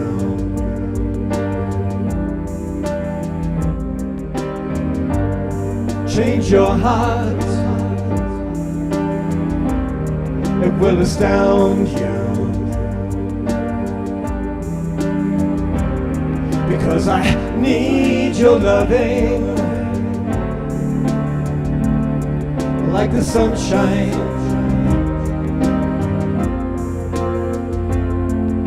And everybody's coming home sometime. Everybody's coming home sometime. Everybody's got to learn sometime. Oh, oh, oh.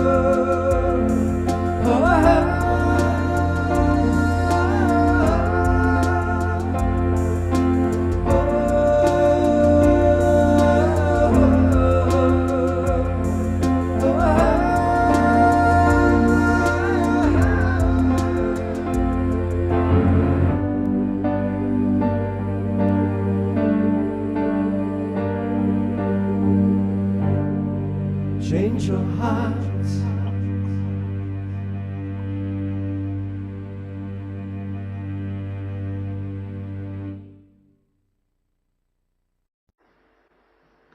Ah, let's all go to gallery view for a moment, everybody, and twinkle our beloved Omashar.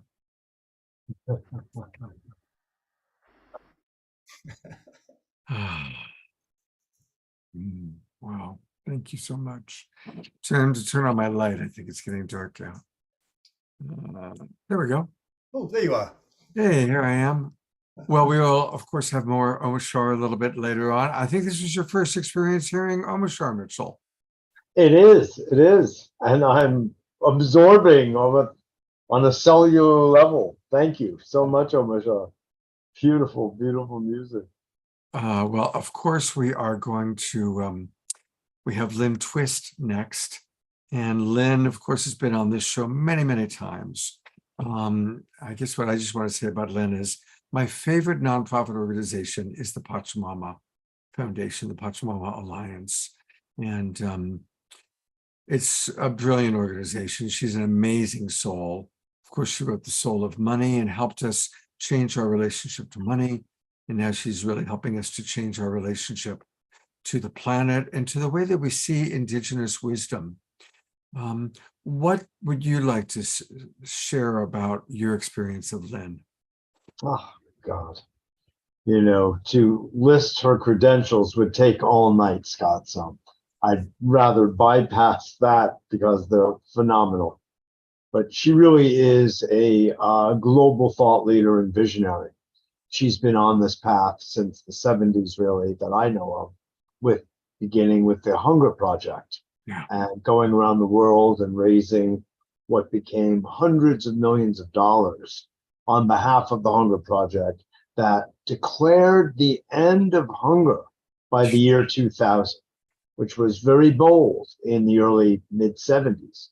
And, you know, it's so interesting. It's so such a learning in itself, because world hunger did not end in the year 2000.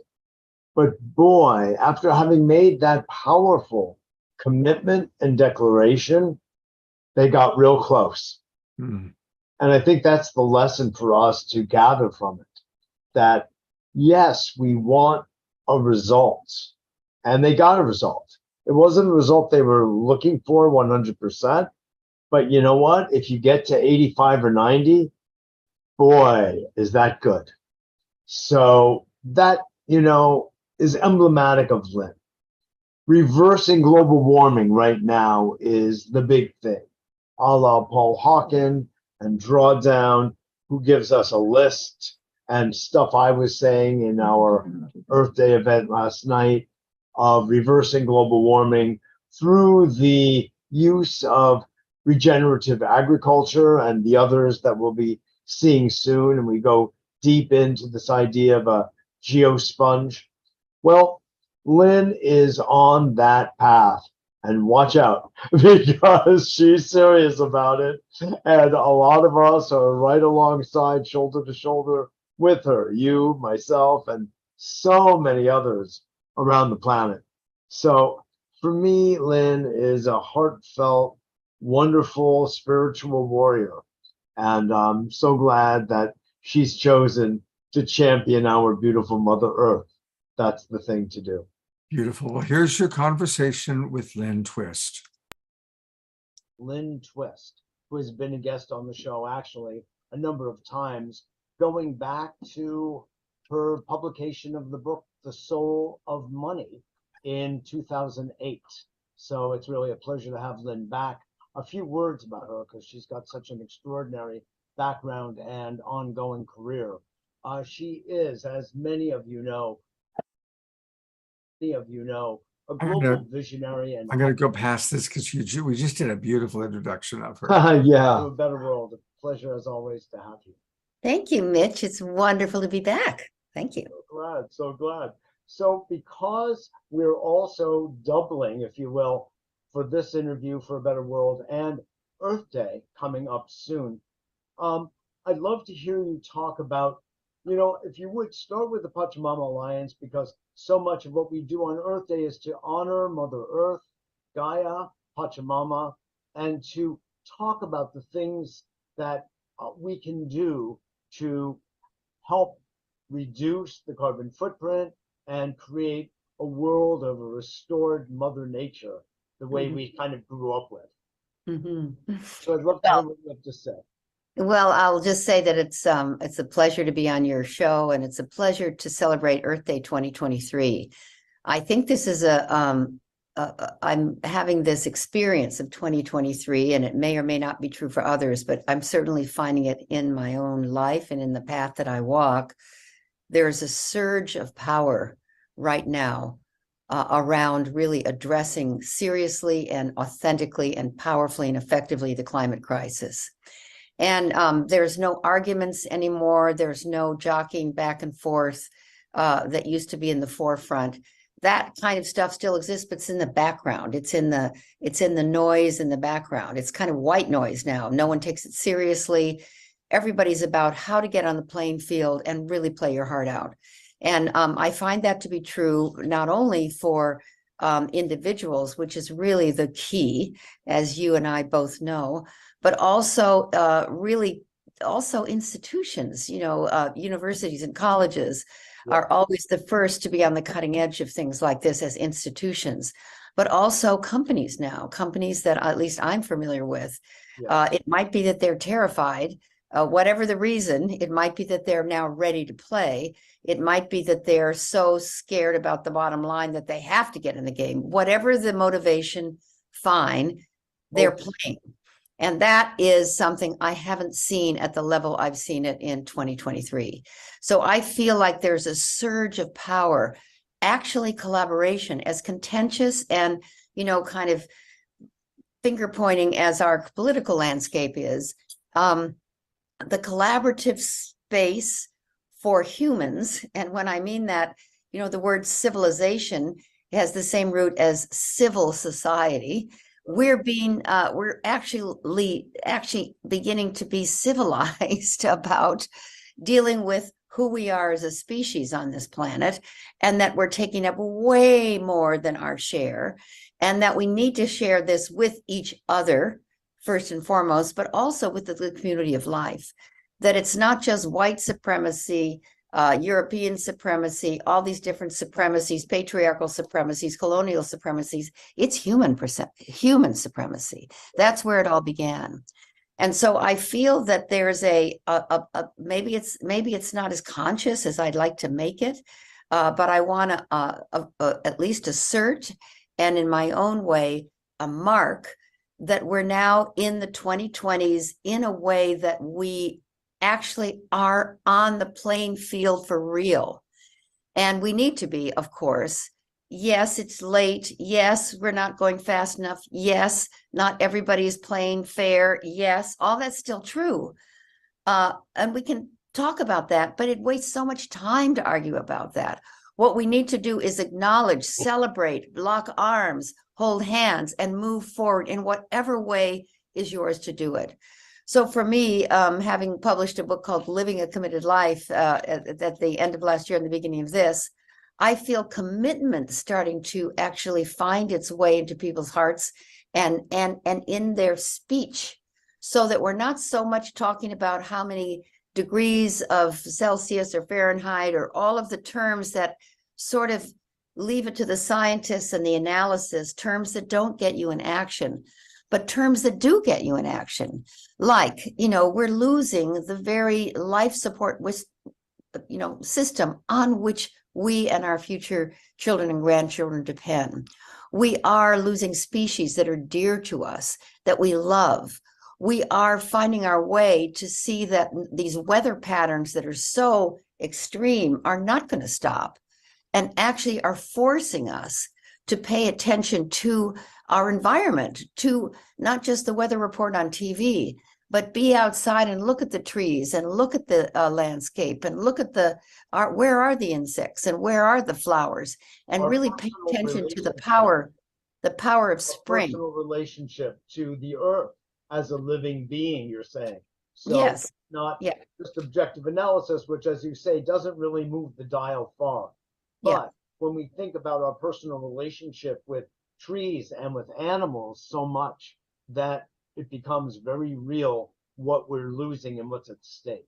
So Yeah. anyway, I just wanted to emphasize that point you're making. Yeah, and that unleashes the power of love. Not analysis, not fear, not oh my God, not we'll do the best we can, not resignation, not despair. It unleashes the power of love. And that's what will get us through, as Joanna Macy says. That's we will protect what we love. And that's really where we need to, I would say need is probably too strong. That's just my opinion. But where I suggest, I recommend, I invite, I encourage people to go. What do you love about this world? What do you love about this life? What do you love about this earth? What do you love about the community of life that we share? What do you love about plants? What do you love about food? What do you love about, your puppy dog and your kitty cat, your chickens? What do you love? And go to work for that. Go to bat for that. And that's where it starts to be ours rather than out there, something we're worried about and trying to, be afraid of or protect ourselves from, or go off and buy a little island or hole up in our houses and hope we'll be okay. Yeah. That individuation, that isolation is not the way forward. The way forward is toward each other, turning toward each other, embracing each other, community. So I find that to be a very, very, very powerful tide turning experience I'm having in 2023. Oh, that is beautiful. I mean, from your mouth to God's ears, of course. And honestly, I see the same thing. In fact, just minutes before we met here, I sent out an email about investors. You were talking about even businesses are looking at the situation now and are getting into action in a way that never was the case before. They were always in the denial mode. And this was an email about investors pushing companies to get into action and to develop a green halo by doing the right thing, reducing pollution, reducing the carbon footprint. So you know that when something like that is in motion, you've come a far way, as they say. Yeah. So, we're really in the mode. Tell us a little bit. I love what you shared that, and that you connect it to love, Lynn, is really kind of where it's at. Because that's what our lives are so much about. And if they're not about it, we want it to be about it. Yes. And so if we put that front and center of our relationship with our beautiful Mother Earth, then we're really going to be making strides. So I love the way you put that. Would you talk a little bit about Pachamama and what the Alliance is doing in respect to you and Bill, your husband, and the whole team have been doing fabulous things down in the headwaters and elsewhere. Could you chat a little bit about that?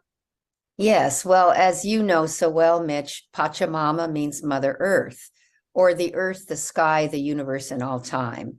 And the Pachamama Alliance is an alliance between the indigenous people of the sacred headwaters region of the Amazon rainforest, which is the source of the whole Amazon forest, indigenous people that live in that area, and conscious, committed people in the modern world like you and me and all the people who would choose to listen to your wonderful podcast for the sustainability of life. And so we have a two-pronged approach. We work with the indigenous people of the Amazon and empower them to protect their land, their culture, their way of life, not only for themselves, but for the future of life, which is where they're standing.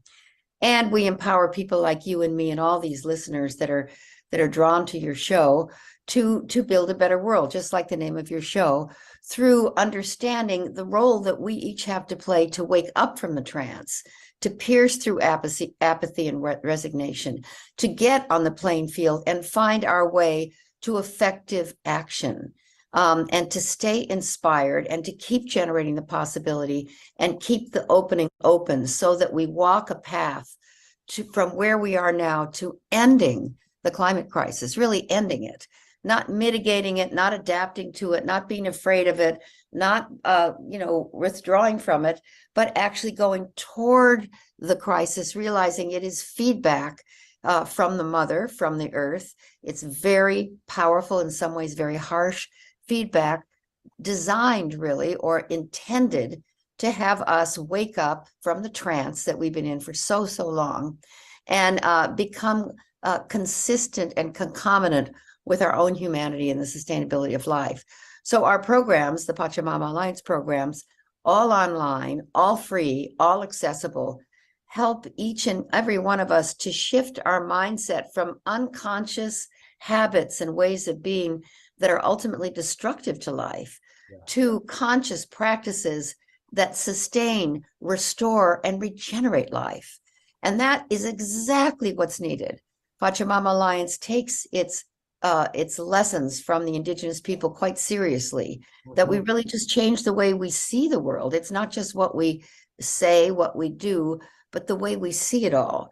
And that's our work. And in the Ecuadorian and Peruvian Amazon, which is where the sacred headwaters are, we work with 30 nations, 30 indigenous nations, and 2 nationalities, Ecuador and Peru, to create a permanent protected area, about 88 million acres, where the Amazon rainforest begins and where it's sourced from, that primarily, not totally, but primarily is roadless and pristine and must stay that way.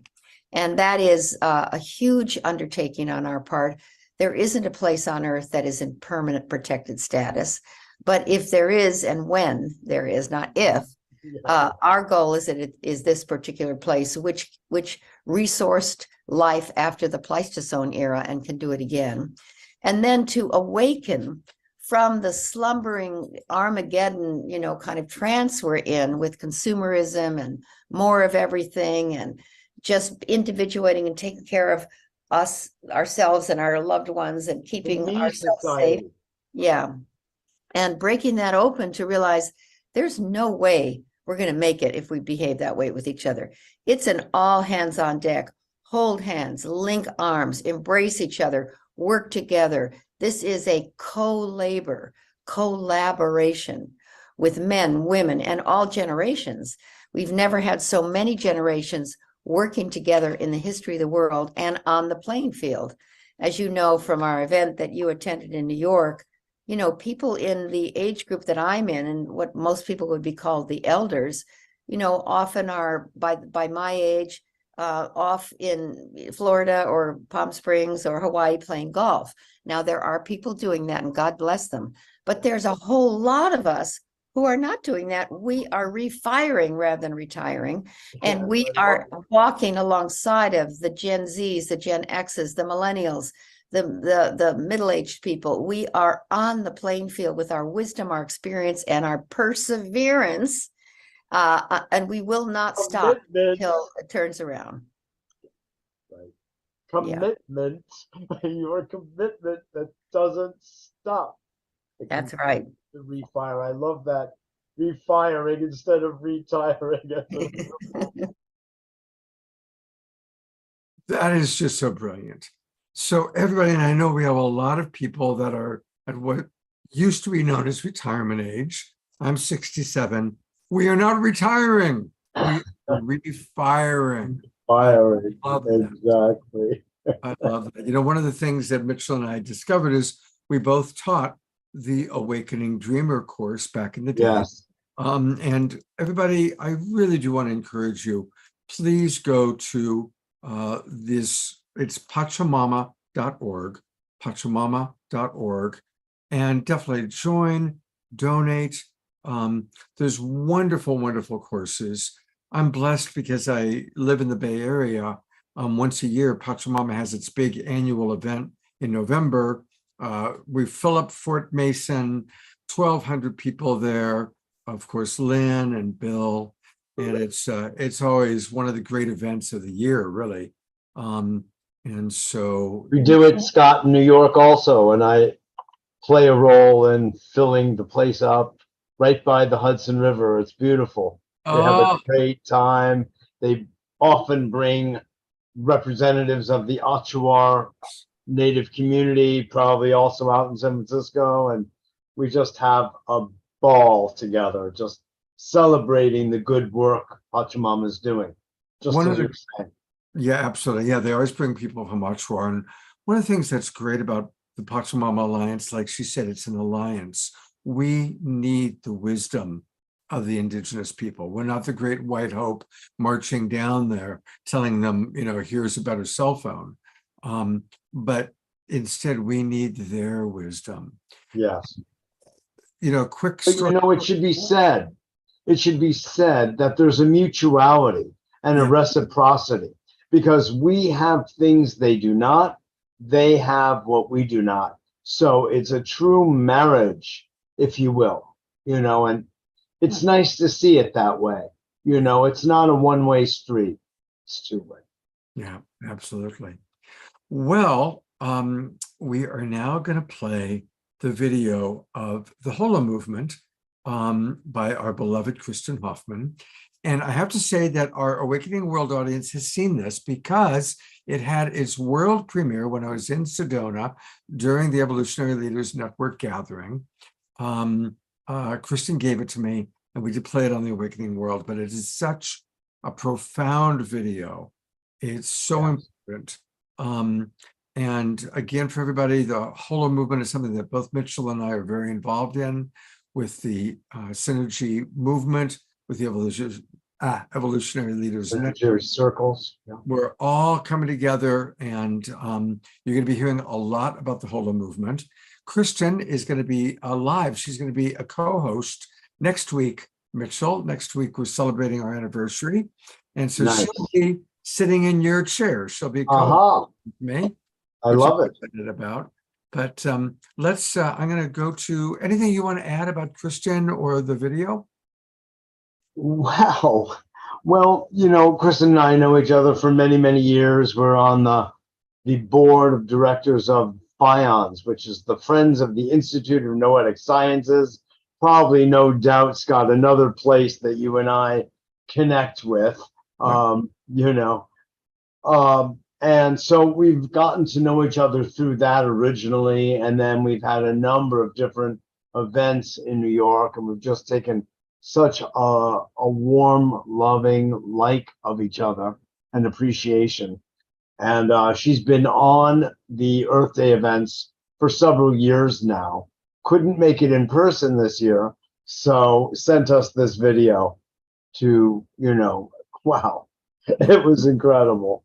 So she's really, we call her a human, but she's really an angel. Absolutely. And, anyone who listens gets it. And it's a true honor to be a good friend of hers. Mhm. So that's what I'd say as an introduction. Great. Here we go. Everybody, really drop into the beauty of the images.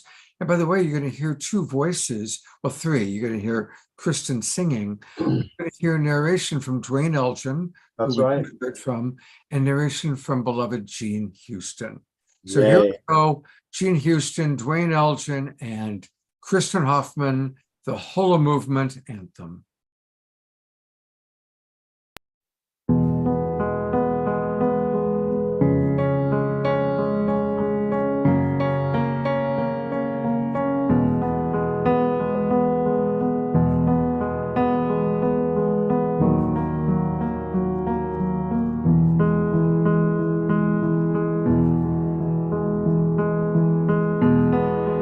We have entered an extraordinarily rare interval in human history, a choice point in our collective journey, a space between the past and the future where the lives of countless generations ahead will be profoundly impacted by the choices we make now.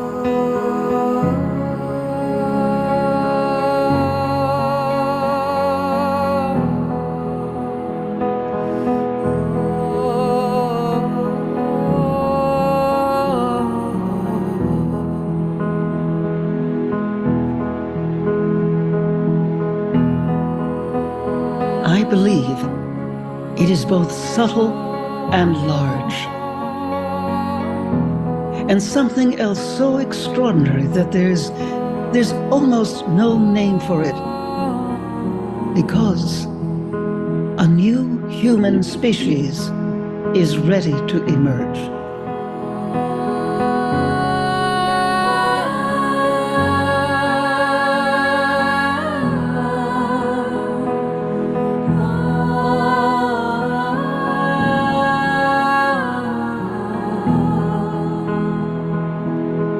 Participation in this transformation involves collective attention and communication on a planetary scale.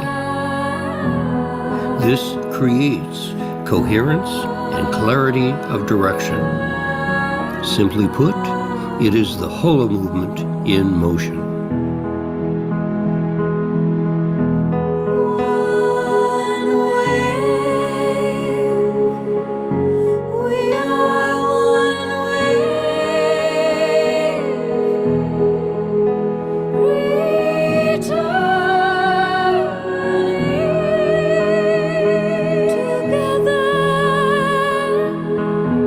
It is the great universal source itself, herself, ourselves. It says it is time to wake up now. It is time to do and be what you were born to do and be.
I realized halfway through, I was playing what I pulled off YouTube, which is the one without the video. But I didn't want to stop it because it's so beautiful. So at the very, very end of the show, I will play the proper one that actually has the full video for us to watch. But it's so beautiful that hopefully there's a chance for people to get up, go to the bathroom, make a cup of coffee, drink water, whatever it may be, while listening to the beauty of the song. But I will play the version It's got the actual video next. It happens to be such a gorgeous video, so it would be worth it to do that. Absolutely, it is. It's a beautiful video, and anyway, here we are. I wanted to ask you to perhaps do an introduction for this next gentleman that we're about to see. I did not know him before your show yesterday, and I was very impressed with his background and what he had to share. So if you'd be willing to tell us a little bit about Richard Lackey. Sure. Well, one of the facets, Scott, of A Better World and the way I've conceived it is not to just interview the rich and the famous, the celebrities. That's fun for sure. But the sung and the unsung heroes, the people that other people just don't know, that are behind the scenes making the world happen and making the world a better place. And Richard Lackey is one of those. And I actually have not known him for a long time, but we've become quite close quite quickly because I so admire the work he's doing. Richard Lackey was introduced to me by a good friend of mine who was very impressed with his background and made sure that we got together, and I'm very glad he did. Richard has a background, so interestingly, in trading. He actually originally decided to be a paramedic and was very interested in being of help in the space of medicine, and found that he had this inclination and ability to identify trends. And so he started playing around with gold and silver and found that he was just succeeding over and over and over again and actually getting quite rich from so doing. And others came and helped them and like that. But he also felt that there was a certain emptiness, as he was describing, and you'll hear him speak of it in the video. He goes through a transformation, and it's interesting. In the interview yesterday during Earth Day, he actually so movingly sheds a tear. I actually don't even want to say that in advance, but it was so touching a moment where his whole being is moved by an incident that everyone will hear about shortly, that it changes his life virtually 180 degrees. And he puts his focus on conquering world hunger. And he's using social enterprise as the means of doing it. And he's taken major steps, especially in Africa, to turn around the economic prosperity of farmers who are otherwise in poverty. He has helped them through a series of means to start to become, relatively speaking, prosperous in their own environments and have plenty of food to eat and water. So I truly applaud him. I was honored. He had just come back from Nairobi 2 days before the day before the Earth Day celebration. So I was especially honored that he came on to spend time with us. So that's what I'd say. All right, here we go. Let's go back here. Haiti, where we would do having spent. Who sort of wonder, looking around at the world, what they can do to make a difference, what they've been doing, has it been making a difference, and in a sense, ultimately who they are and what are they using their precious life force for. So. Well, thank you. I grew up in the woods. I literally spent every free minute, even before school and after school and weekends and weeks away in the woods, growing up in rural part of South Georgia, and just always had an affinity for nature, never felt more comfortable than in nature. And I've lived in several countries. For me, sitting in the tops of trees is the cheapest therapy you can buy. And in Costa Rica, we ended up, as a result of that, building what became the largest canopy tour in Costa Rica.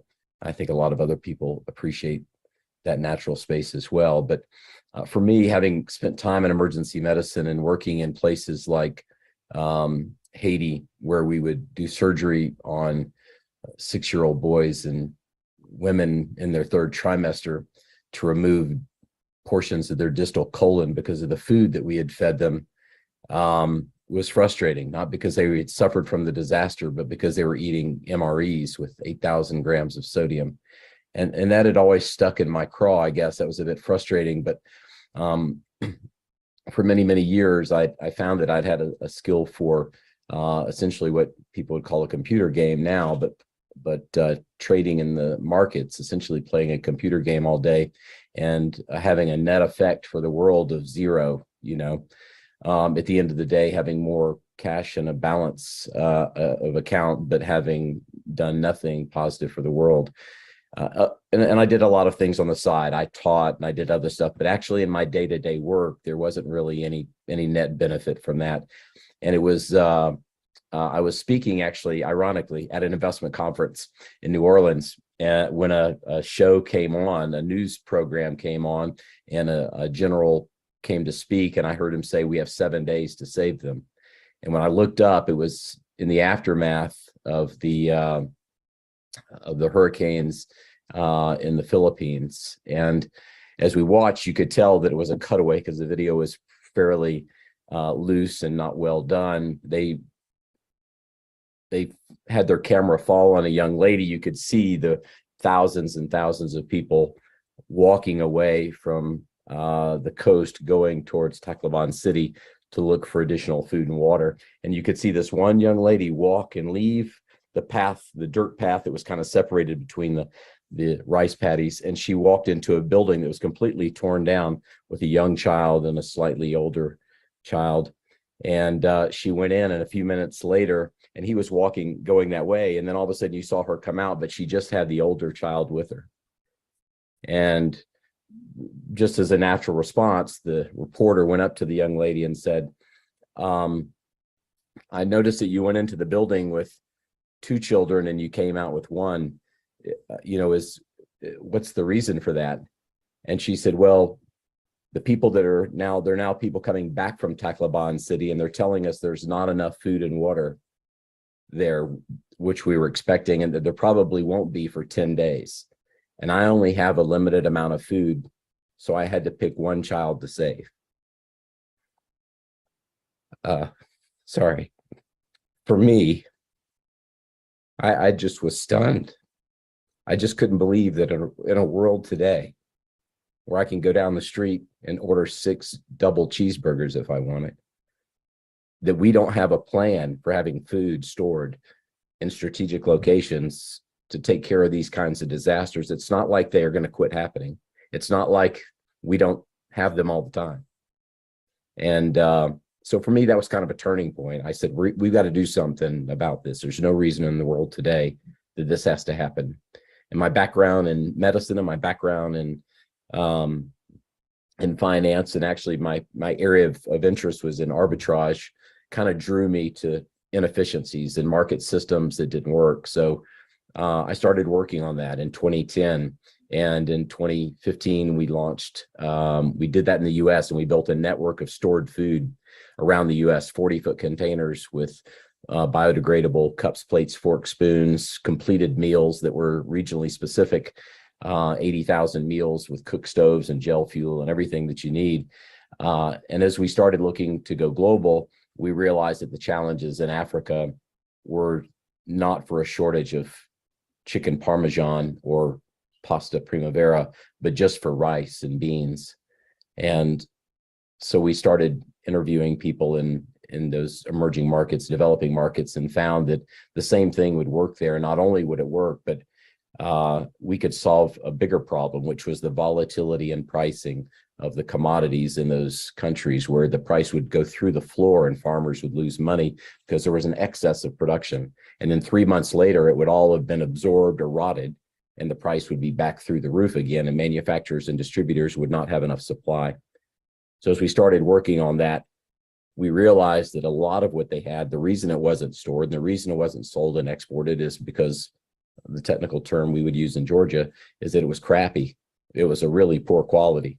It wasn't worth shipping anywhere, and it was such bad quality that it would rot quickly. And so as we did more and more research, we started training farmers. We realized that the problem really began with the soil. And for the past many years, our entire focus is now on the soil. Coming from a place where my study was in the enteric human system, the gut is a mix of bacteria and fungus and virus, and there's a balance that has to be maintained. If you give your child an antibiotic and you give it to them for several days in a row, you kill many of the good bacteria along with the bad bacteria, and you'll oftentimes have thrush, this white film that grows on the tongue. And that's because now the fungus is overgrowing in the body and it's out of balance. Well, the same thing happens in the soil. When we put chemicals on the soil or we overload with one thing or the other, the balance is lost, and the nutrition in the soil and the capacity for growing strong plants is deterred. If we're able to do the way that Mother Earth originally created, God kind of put everything together in the soil that's needed. We focus on 30 or 35 nutrients when we do hydroponics and aquaponics and all that sort of thing. But the reality of it is there's about 850 nutrients that we know of that are in the soil. And that's the reason a tomato that I would grow in my vertical garden doesn't taste as good as the one that grows in the soil. The soil has everything. And so when we discovered that if we would focus on building good soils, not only would farmers grow more and better quality, they would grow more corn of better quality, they would make more money. We found that if they did it properly, that the nutrition standards would increase, the health of the people in the village would increase. So if you start with soil, you end up doing a number of things. One is you solve for hunger because you're feeding people by growing exponentially more than they ever grew before. When they have exponentially more product, they can sell much of it. And now you're solving for poverty and you're solving for nutrition. And so you end up solving for education and for better health and for the ability to put a roof on a house and floor a house and to solve for minor industry, to be able to produce flour and dried products and so on and so forth. So it all began with teaching people to build better soil. So beautiful. You are bringing forward another theme that I had in mind, along with love and the story you told of the mother coming out with one less child, which is all about the love that was pouring through your body at witnessing this tragedy right before your eyes. The other theme that I had in mind entering tonight's Earth Day event is the one of regeneration and the power of regeneration. And we find that just what you're saying, Richard, this idea of the biome, again, it's a micro macro. On the one hand, we've got our own personal gut and hopefully guts, and we have to take care of that and the bacterial balance, the flora and the fauna of our own biology. And when we do that, everything works well. There's an entire approach to medicine, which is based wholly on the microbiome and understanding the relationship of the biome to the brain. And that all these terrible degenerative diseases that are occurring in the brain, such as Alzheimer's, dementia of all sorts, is actually directly related to the microbiome. Absolutely. And you, in what you're saying, are pointing out the importance of the biome of the soil. So again, we've got the micro and the macro constantly interacting, interchanging with each other. And I so appreciate that. Oh, delighted. Thank you. Yeah.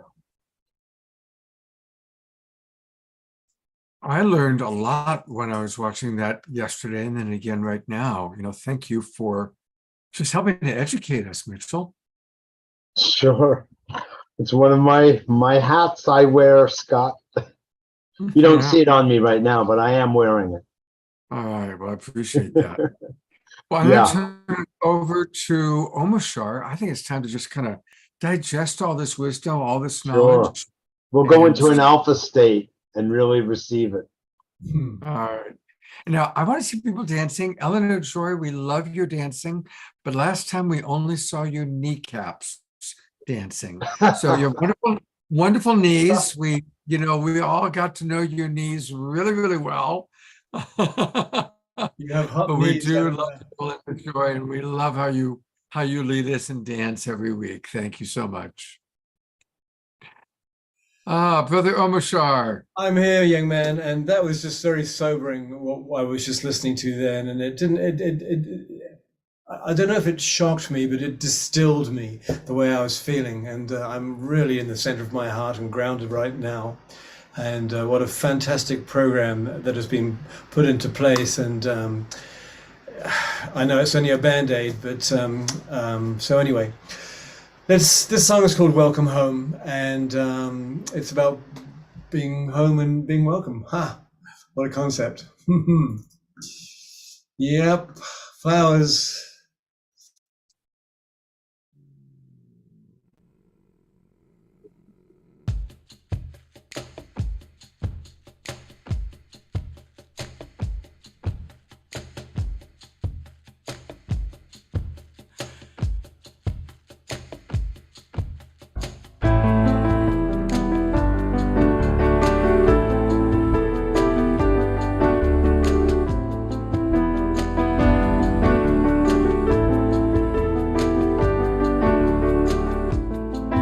Let me shine a light inside, and I'll show you where your truth resides.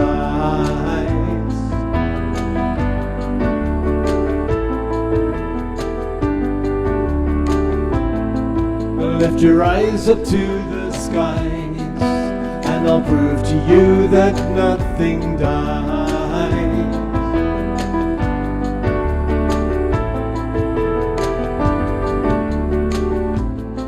Together we will rise again, and we'll make amends for what we've done.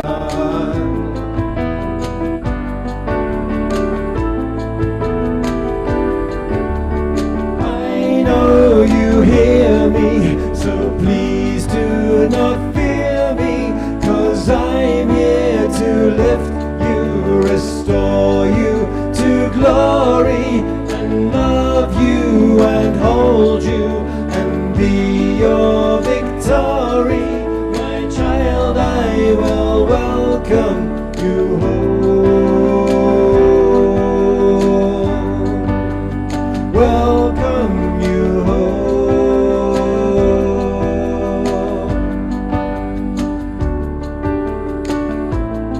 So let me take your hands in mine.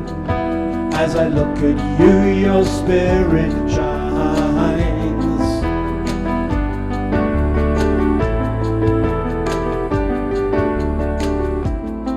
You see, it's true that we are one, and we came out from the central sun.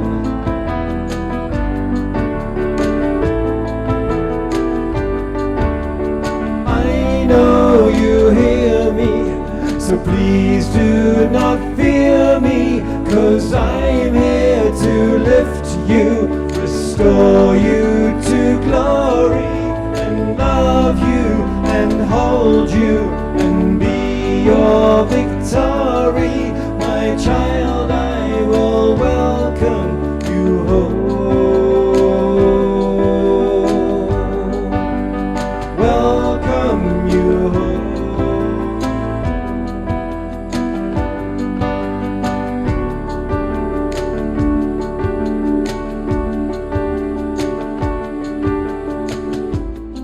So when you take a different view and you dream awake, breathe out the new.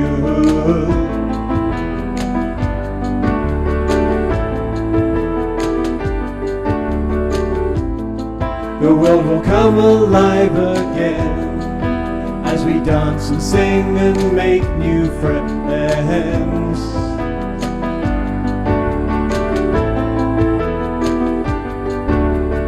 I know you hear me, so please do not fear me, 'cause I'm here to lift you,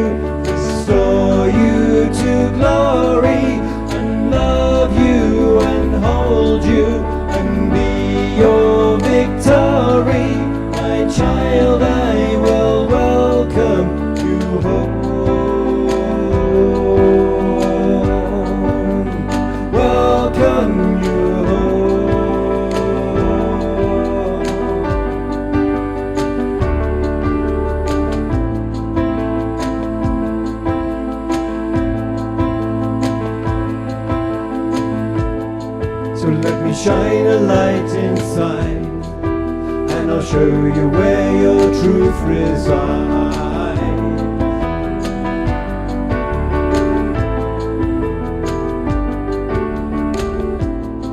So let me take your hands in mine, as I look at you, your spirit shine.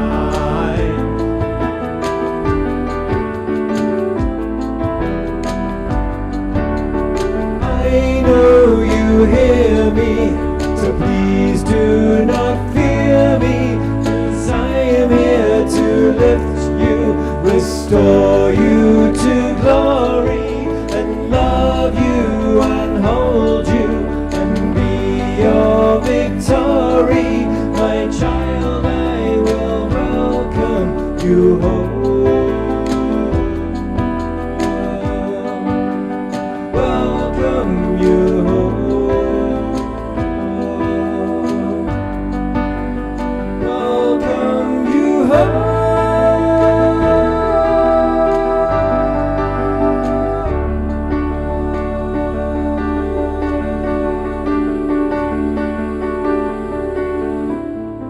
The world will come alive again as we dance and sing and make new friends.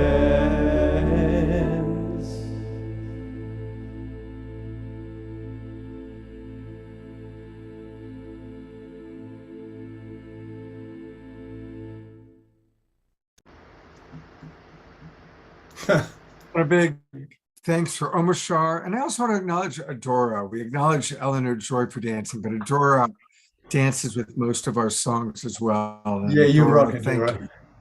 Yeah, absolutely. Thank you. Our dance team, Adora and Eleanor Joy.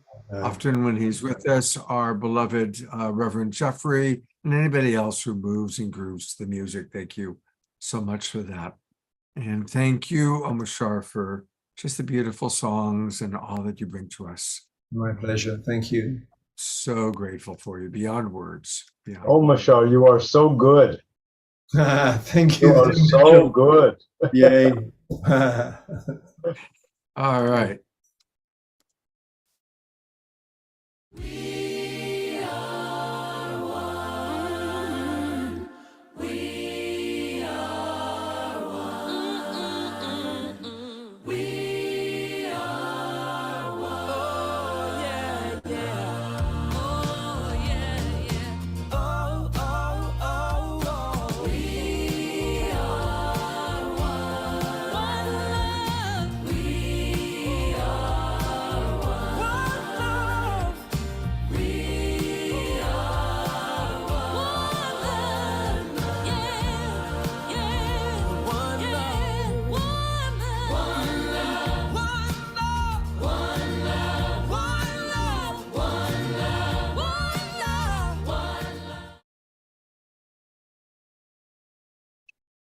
We are one love. And thank you, Jay Mayer, for the videos. And it is time for the Global Peace Tribe announcements. And I've got some really fun announcements. I want to start by acknowledging two of our absolute favorite luminaries, Jennifer Hill, who of course co-hosted, and I was so grateful for her covering for me last week and doing a great job with Omashar, and Kimberly Meredith. And they are coming together to teach a course. And it's going to be a combination of Kimberly's extensive medical mediumship readings and healings, along with Jennifer Hill, who's going to teach you how to unlock your fifth dimension superpowers. You've seen them both on our show many, many times, and they are going to start this course on April 27th. So it's starting really, really soon. It's starting next week.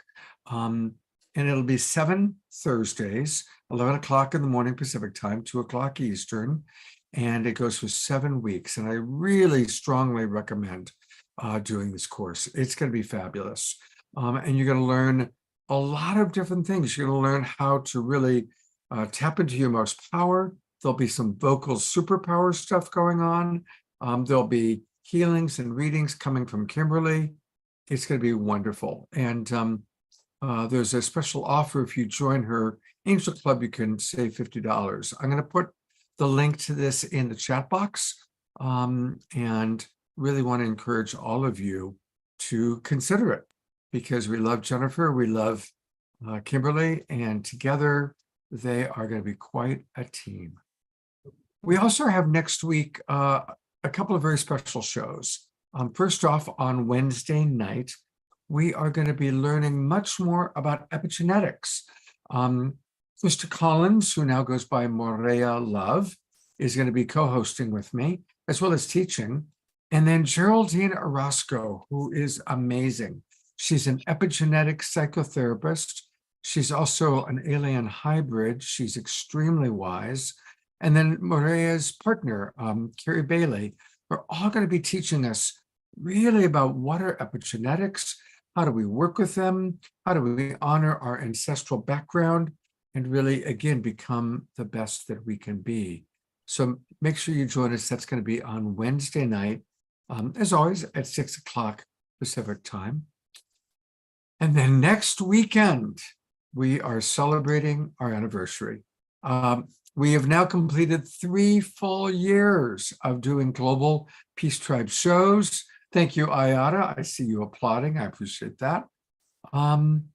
Yeah, it all started with Deborah Giusti and I doing Saturday Night Alive for the Global Peace Tribe. And then Trish and I started doing the Straight Talk show, and she branched off and started doing the Self-Love show as well. Then I started doing my Sacred Sunday show. So a lot of our favorite people are going to be dropping in. Some are going to send video appreciation. Some are going to be with us live. But it's going to be both Saturday and Sunday. We're going to play some clips from our favorite shows of the past or favorite moments. We're going to have some visits from some of our friends. Of course, Omashar will be with us live. Kristen Hoffman will be with us live. Eden and Trish. And most of the people you're seeing on the poster are going to be with us live, both Saturday night and Sunday morning. So that's something that I'm really excited about. I really want to encourage you to invite your friends, invite people to join us. And then the last thing that I want to mention in terms of shows is tomorrow. Once a month now, Omashar and I do a show where we talk with you, the audience. And tomorrow is that once a month show. So please join us in the Zoom room. We're going to be talking about plans for the future. And I do have some special things planned. Fanny and Vigari just agreed they're going to come and play music. And of course, Omashar will play music. Also, Shri of Shri and Kira has a little special message that I'll be sharing with you. And the great Paul Sterling, one of the great relationship coaches, is going to drop in and join us tomorrow. And then finally, I've got a special message from Larissa Stowe that I'll be playing. So it's going to be a really fun show tomorrow. Of course, our Sacred Sunday show is always at 10 o'clock in the morning. And it sounds like somebody needs to mute. I think that's probably Mitchell, and I muted him. So thank you for the anniversary greetings. And really, a wonderful way to celebrate the anniversary is let's bring new people into the awakening world. Please encourage them to register, to join the Global Peace Tribe, to come on into our Zoom rooms, invite friends, start watch parties. I really want us to grow our audience, and it's important. In order to even continue, we do need to grow our audience, and I need your help with inviting your friends, your family, people that you know. Go to our YouTube channel and pick out a show or a topic, or even just a short segment that you think anybody you know might be interested in. And, a reminder, and I'll talk a lot more about it tomorrow, but we've got a very elaborate YouTube channel. And you can find all of our shows there. You can show favorite shows and special segments. So let's help grow our audience. I want to take a quick look to see if Zenka joined us. Otherwise, we'll hear from her tomorrow. No, she's not in with us yet. So Zenka is also going to join us tomorrow. All right, I am now going to go back to my co-host, and let's give Mitchell some love if I can find him. Mitchell, turn your camera on. Mitchell Rabin, we need you to turn on your camera. There he is. Let's give Mitchell some love because he did a great job last night and he's doing a great job today. And it's great to have you with us, Mitchell. Thank you so much. Thank you so much, Scott. It's so beautiful to be here with your group, with your tribe. You know, I've become a tribesman. You are part of the tribe now. You are part of the tribe. And Carol says, maximum grace, Mitchell. You are, and everybody thanking you for coming. Thank you. I love all your people. I'm having so much fun with a little chat here and there. And you get to introduce our final speaker for the night. Again, I met him through you yesterday. So please tell us a little bit about John. Sure, absolutely. John Scholl is a biological psychologist. And actually, he's got quite a vast background that I hardly know much about, from digital types of computing and community building and things like that are kind of over my head, quite honestly. But he did a lot of work with prosthetics, and he's actually a quite successful businessman who, you know, it sometimes happens. More often than we realize, that people who have spent their lives in business, maybe making some real wealth, at a certain point in their lives say, okay, I got it. My wealth is not just for me. It's for sharing with the world and doing good things. And it's a beautiful moment that many people come to. Some of us enter in that space, but others get to it at a certain point in their maturing. And that is the case with John. And he turned toward prosthetics and coming up with this very innovative way of providing prosthetic limbs to people who could not afford them. And it's a whole enterprise that he has had going for many, many years. And he took the same logic he used to build that and applied it to the space of the climate crisis. And out of that came the Eco Restoration Alliance. And there he is doing some fabulous work in building out that idea that I spoke about before. Well, primarily replanting, rebuilding native local habitats. So there's an emphasis on native, and there's an emphasis on local, and there's an emphasis on habitat. That it's not just taking a lot of trees, and we've got the technology to plant 1 billion trees a year with drones, no problem, but that actually is not an answer to a lot of our issues.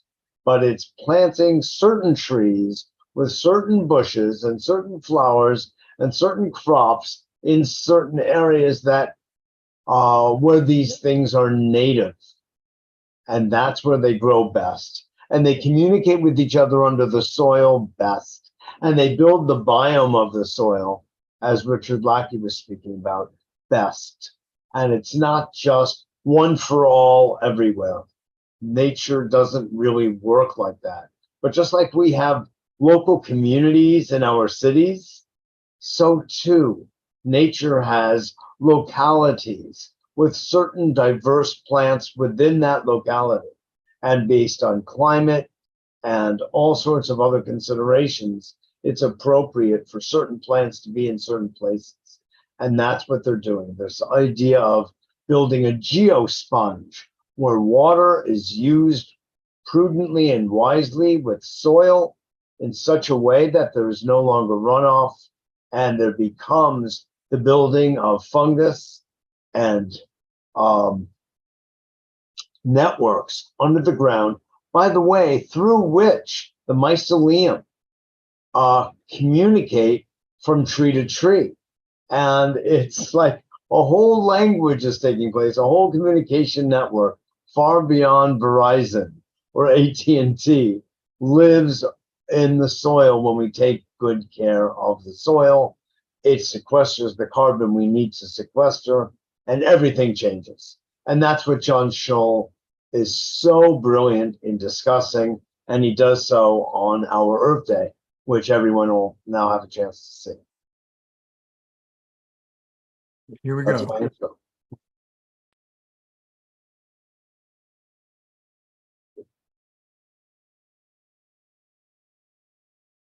The sound. I have had some success creating a global distributed community of volunteers who are addressing needs that, frankly, established enterprises like our governments, businesses, NGOs have failed to address.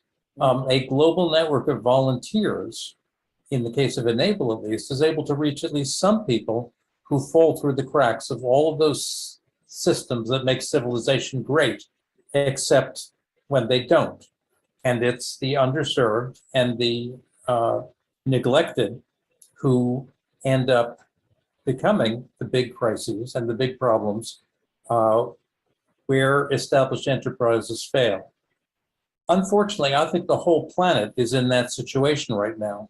Governments, businesses, NGOs have failed to address this planetary crisis, only one symptom of which is climate change. And it's in part, I think, because we're not playing with a full deck. We're not playing with a full deck in part because those who hold the cards actually control what is dealt to us. But it seems to me that this session has really gotten me thinking about this whole question of agency and effective action, as Lynn Wild and Richard Lackey have talked about before. It seems to me that effective action hinges on really the convergence of three different elements, and they all have to be active at the same time. We need, if we're going to fix things, we need to have a sense of agency. We're going to need to have a sense of community or communion, and I think that's been very well addressed by you and your speakers tonight. There's this sense of kinship with each other and kinship with life on Earth. But effective action also means that we need to have a proper understanding of how things work. As a biologist, I'm sensitive to some of these questions of physiological mechanism. You mentioned, and I just want to call everyone's attention to this interesting relationship between the microbiome, the 80% of our body, which is not of our own DNA, but is all of these mitochondria and bacteria with which we are symbiotic systems, and the soil microbiome. Both of these are in trouble right now, right? Many of the illnesses of modern humanity have to do with depletion of our microbiome. And the problems of the planet have to do with depletion of the soil microbiome. And it's not just a metaphor, it's not just analogy. This is the same microbiome. This is the same millions or billions of organisms that we have in our gut and in our cells by virtue of the fact that they come to us over the course of our own development since birth from the soil and the bacteria and the microorganisms that make up the planet. If the planet is healthy, the planet is not healthy. We have been literally depleting the plants and the animals on the planet, drying out, dehydrating,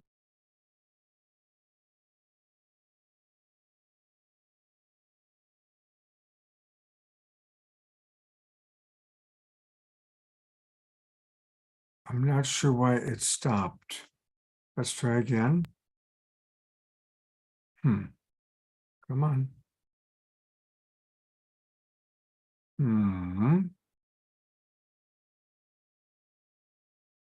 Well, that's okay. I'm going to stop it and try going back in. And Mitchell, you're muted. Go ahead and share for a moment while I go back and try and get it going again. Oh, sure. It's fun. I'm sure you've had Dr. Bruce Lipton on at one point or another. Oh, yeah. Yeah, he's a very close friend of mine. And one of the points that he makes on my shows and in conversation, and no doubt on yours, is that most of what we are is not even human cells. And John, of course, is just making that point. He described it as bacteria and mitochondria. Bruce, of course, talks about bacteria and viruses, says does Zach Bush, that these far outpopulate our human cellular population. So it begs the question of who are we? We're more bacteria than we are human, yet we claim just our humanity. In fact, we are so much nature, so much that this is, if anybody has any confusion about nature somehow being out there, separate and apart from us, sort of like a la Descartes, they're really missing this show because they're not getting what their own gut and their own entire biology consists of, right? And John is making that point, rather eloquently. And when we realize that, we, just like the soil, are just full of bacteria and viruses and the mycelium, fungus. And it's supposed to be that way.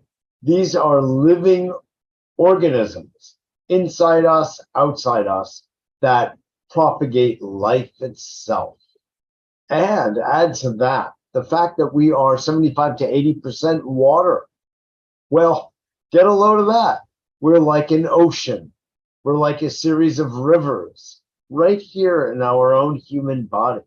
When we begin to think about this and really contemplate this, Scott, it can change everything.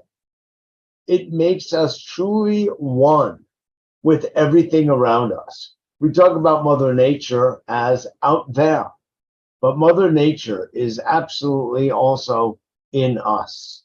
So that's one of the beautiful points that John helps to elucidate, as did, a few of our other speakers throughout the night. And certainly in my talk, I was making this point as well. It underlies everything.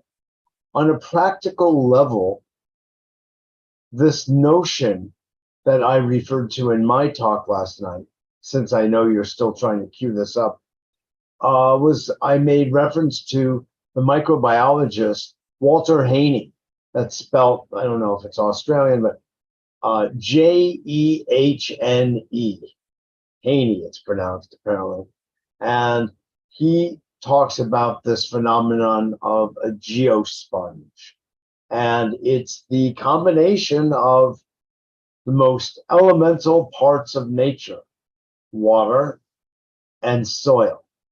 And when they interact in a certain way, where you don't get water runoff, but you get water absorption into the soil, you can have very deep roots, which allows for greatest levels of carbon sequestration and the greatest communication under the ground between organisms and the richest, deepest, most nutritional soil. It's sort of like what the whole game is about. And it's right before us, even before 1 inch of technology, even though I love technology.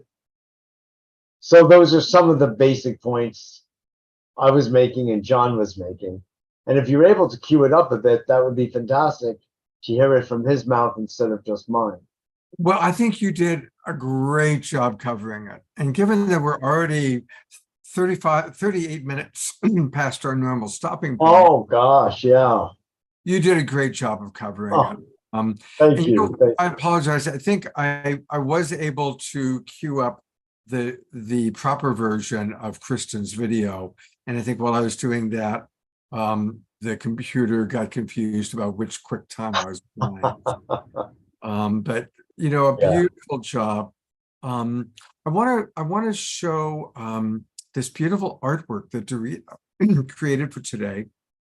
And then, Mitchell, I'd love for you to tell us a little bit about A Better World, and then we'll wrap up with Kristen's video. But look at Dorina from Ecuador is one of our regulars. She's always with us. And this is something that she created for Earth Day and for tonight. So beautiful. Yeah. Oh, Yeah, there's a lot of one gifted woman. I've been reading her. She's diligent and a real researcher. She made reference to enjoying John's presentation last night. She spent the day, she said, in one of her texts, researching some of what he put out last night. Wow. Very impressive. Well, Beautiful. thank you so much. Thank you. Mitchell, tell us about A Better World. Well, I'll give you the short version. Scott, I actually started A Better World in 1993. I had a healing center, a stress management center here in New York, based on the work I've been doing for many years as a holistic coach and psychotherapist and stress management consultant. I've actually got a background in Chinese medicine and acupuncture especially. And I was getting interviewed. I had a healing center using flotation tanks and a sound womb. And I was getting interviewed a lot by radio and TV around the New York tri-state area. And one of the fellows who came to interview me and see my center that became quite popular was a fellow named Gary Null, who's kind of a radio celebrity and a nutritionist and scientist, and loved what I was doing. And I'm, to this day, that was 1990, I'm about to leave in mid-May to teach at another one of his retreats. I've been teaching at his retreats several times a year for almost 30 years now. And he's really the one that inspired me to take media seriously back then. And I thought, what can I say? What can I offer the world that everyone will agree on? And well, everyone wants a better world. We may have different ways of thinking about it and seeing it and creating it, but that at base, everybody wants for themselves and for their loved ones and for everybody else. So I named the show A Better World, and I've been on the air since March. Last month was 30 years. Wow. Every single week. Wow. Wow. Yeah. Talk about anniversaries, right? Wow. So that is really. That's what I've been up to. And then I started radio on Pacifica Radio. And then Gary started an online thing called Progressive Radio Network. I was one of the first hosts there as well. And I've done just different radio things. And now we call them podcasts, of course. And so I've been doing radio and TV all of these years. Wow. And interviewing the sung and the unsung heroes of society. A Better World is a bit of a larger rubric umbrella. I have the media, I have my coaching and my counseling and advisory. And I also work with CEOs of startup companies, usually in the green, ESG, eco-friendly space largely, as well as health and healing, nutritional things. And I advise them and I help to build the companies and often raise money and help with the branding and the marketing. And I'm sort of a thought partner, if you will. A friend of mine gave me that phrase recently, and help them think through the future and creating a product or a technology or solutions to dealing with the issues to create a better world. So social enterprise, do good, do well is really the motto of A Better World. So planetary healing. Beautiful. So again, everybody, that's abetterworld.net. abetterworld.net. You can donate. Thank you. Also, I just seen there's, of course, the wonderful program he did yesterday. I want to give a shout out to Andrew Kane. Andrew, I know, is one of your sponsors. He did a beautiful poem at our retreat and also for you last night and his sound healing. And Andrew, I see you are in the audience. And so I don't expect you to jump in and say, but we'll all twinkle Andrew. There he is on camera there for a minute. Hey, bro, good to see you again. Thank you for all that you do and for coming to our LA retreat. It was great to get to know you. Thank you for your sound healing and thank you for your beautiful poetry. Thank you. All right. Well, Mitchell, we have come to the conclusion. My word. I'm going to bring beloved brother, my co-pilot, Omashar, on for a last moment. And then we'll go to Kristen Hoffman to close us out. And we'll be able to hear that song Beautiful. again with the video. Mitchell, it was great. Thank you Scott, so much. brother. Mitchell, thank you so much. Amashar, so beautiful to be here with you both and with your whole community. I so enjoyed it. It's great to hang out, great to get people's reactions, tuning in, music, the whole 9 yards. Thank you, brother. Well, Thank you, and I'm glad to come back another time. Absolutely. As you said, let's continue playing. Absolutely. You know all my friends, so come on. Great.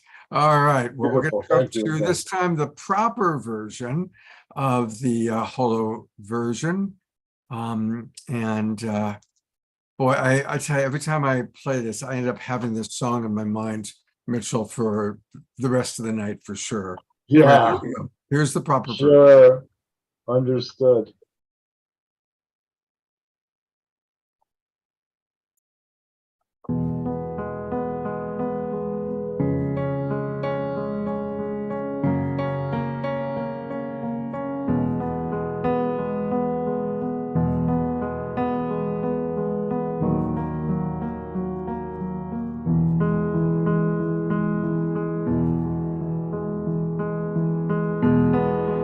We have entered an extraordinarily rare interval in human history, a choice point in our collective journey, a space between the past and the future where the lives of countless generations ahead will be profoundly impacted by the choices we make now.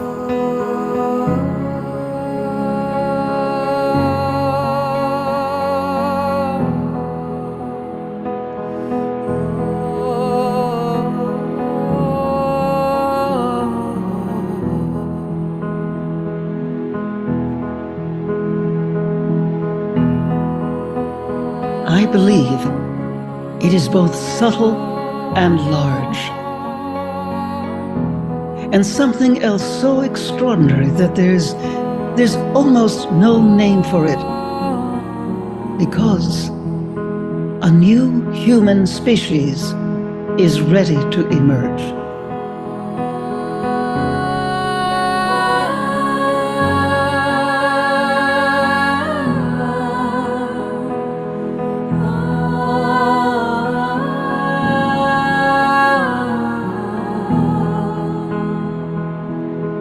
Participation in this transformation involves collective attention and communication on a planetary scale.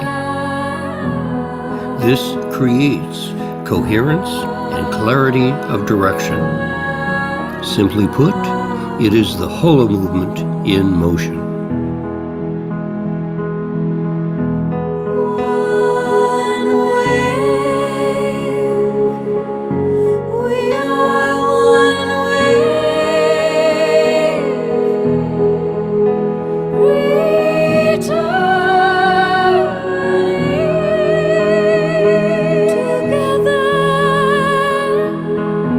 It is the great universal source itself, herself, ourselves.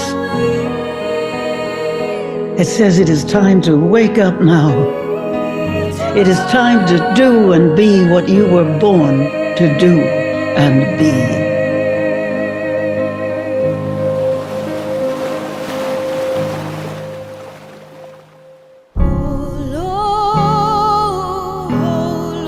Movement wonders,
I'm gonna let the credits play because really everybody who was part of this did such an amazing job.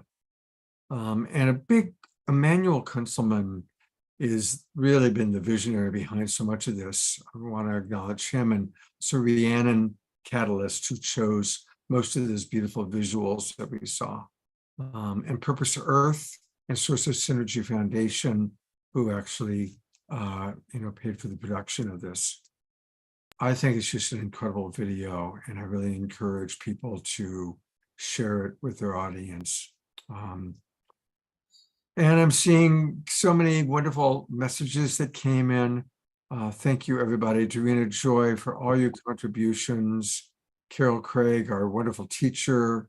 And most of all, Mitchell, thank you for co-hosting a beautiful show. And remember, everybody, let's make every day Earth Day. Okay. See you tomorrow. Good Sunday show. 10 a.m. 10 a.m. Sacred Sunday show. See you tomorrow, everybody. I'm going to go to Gal. Go ahead and unmute and say hello, say goodbye. Thank you, everybody that's still with us. I know it's a long show tonight. It's great to see so many people I know and love. I love you guys. Love you all. Thanks again, Scott. Love you guys. Thanks. Great show.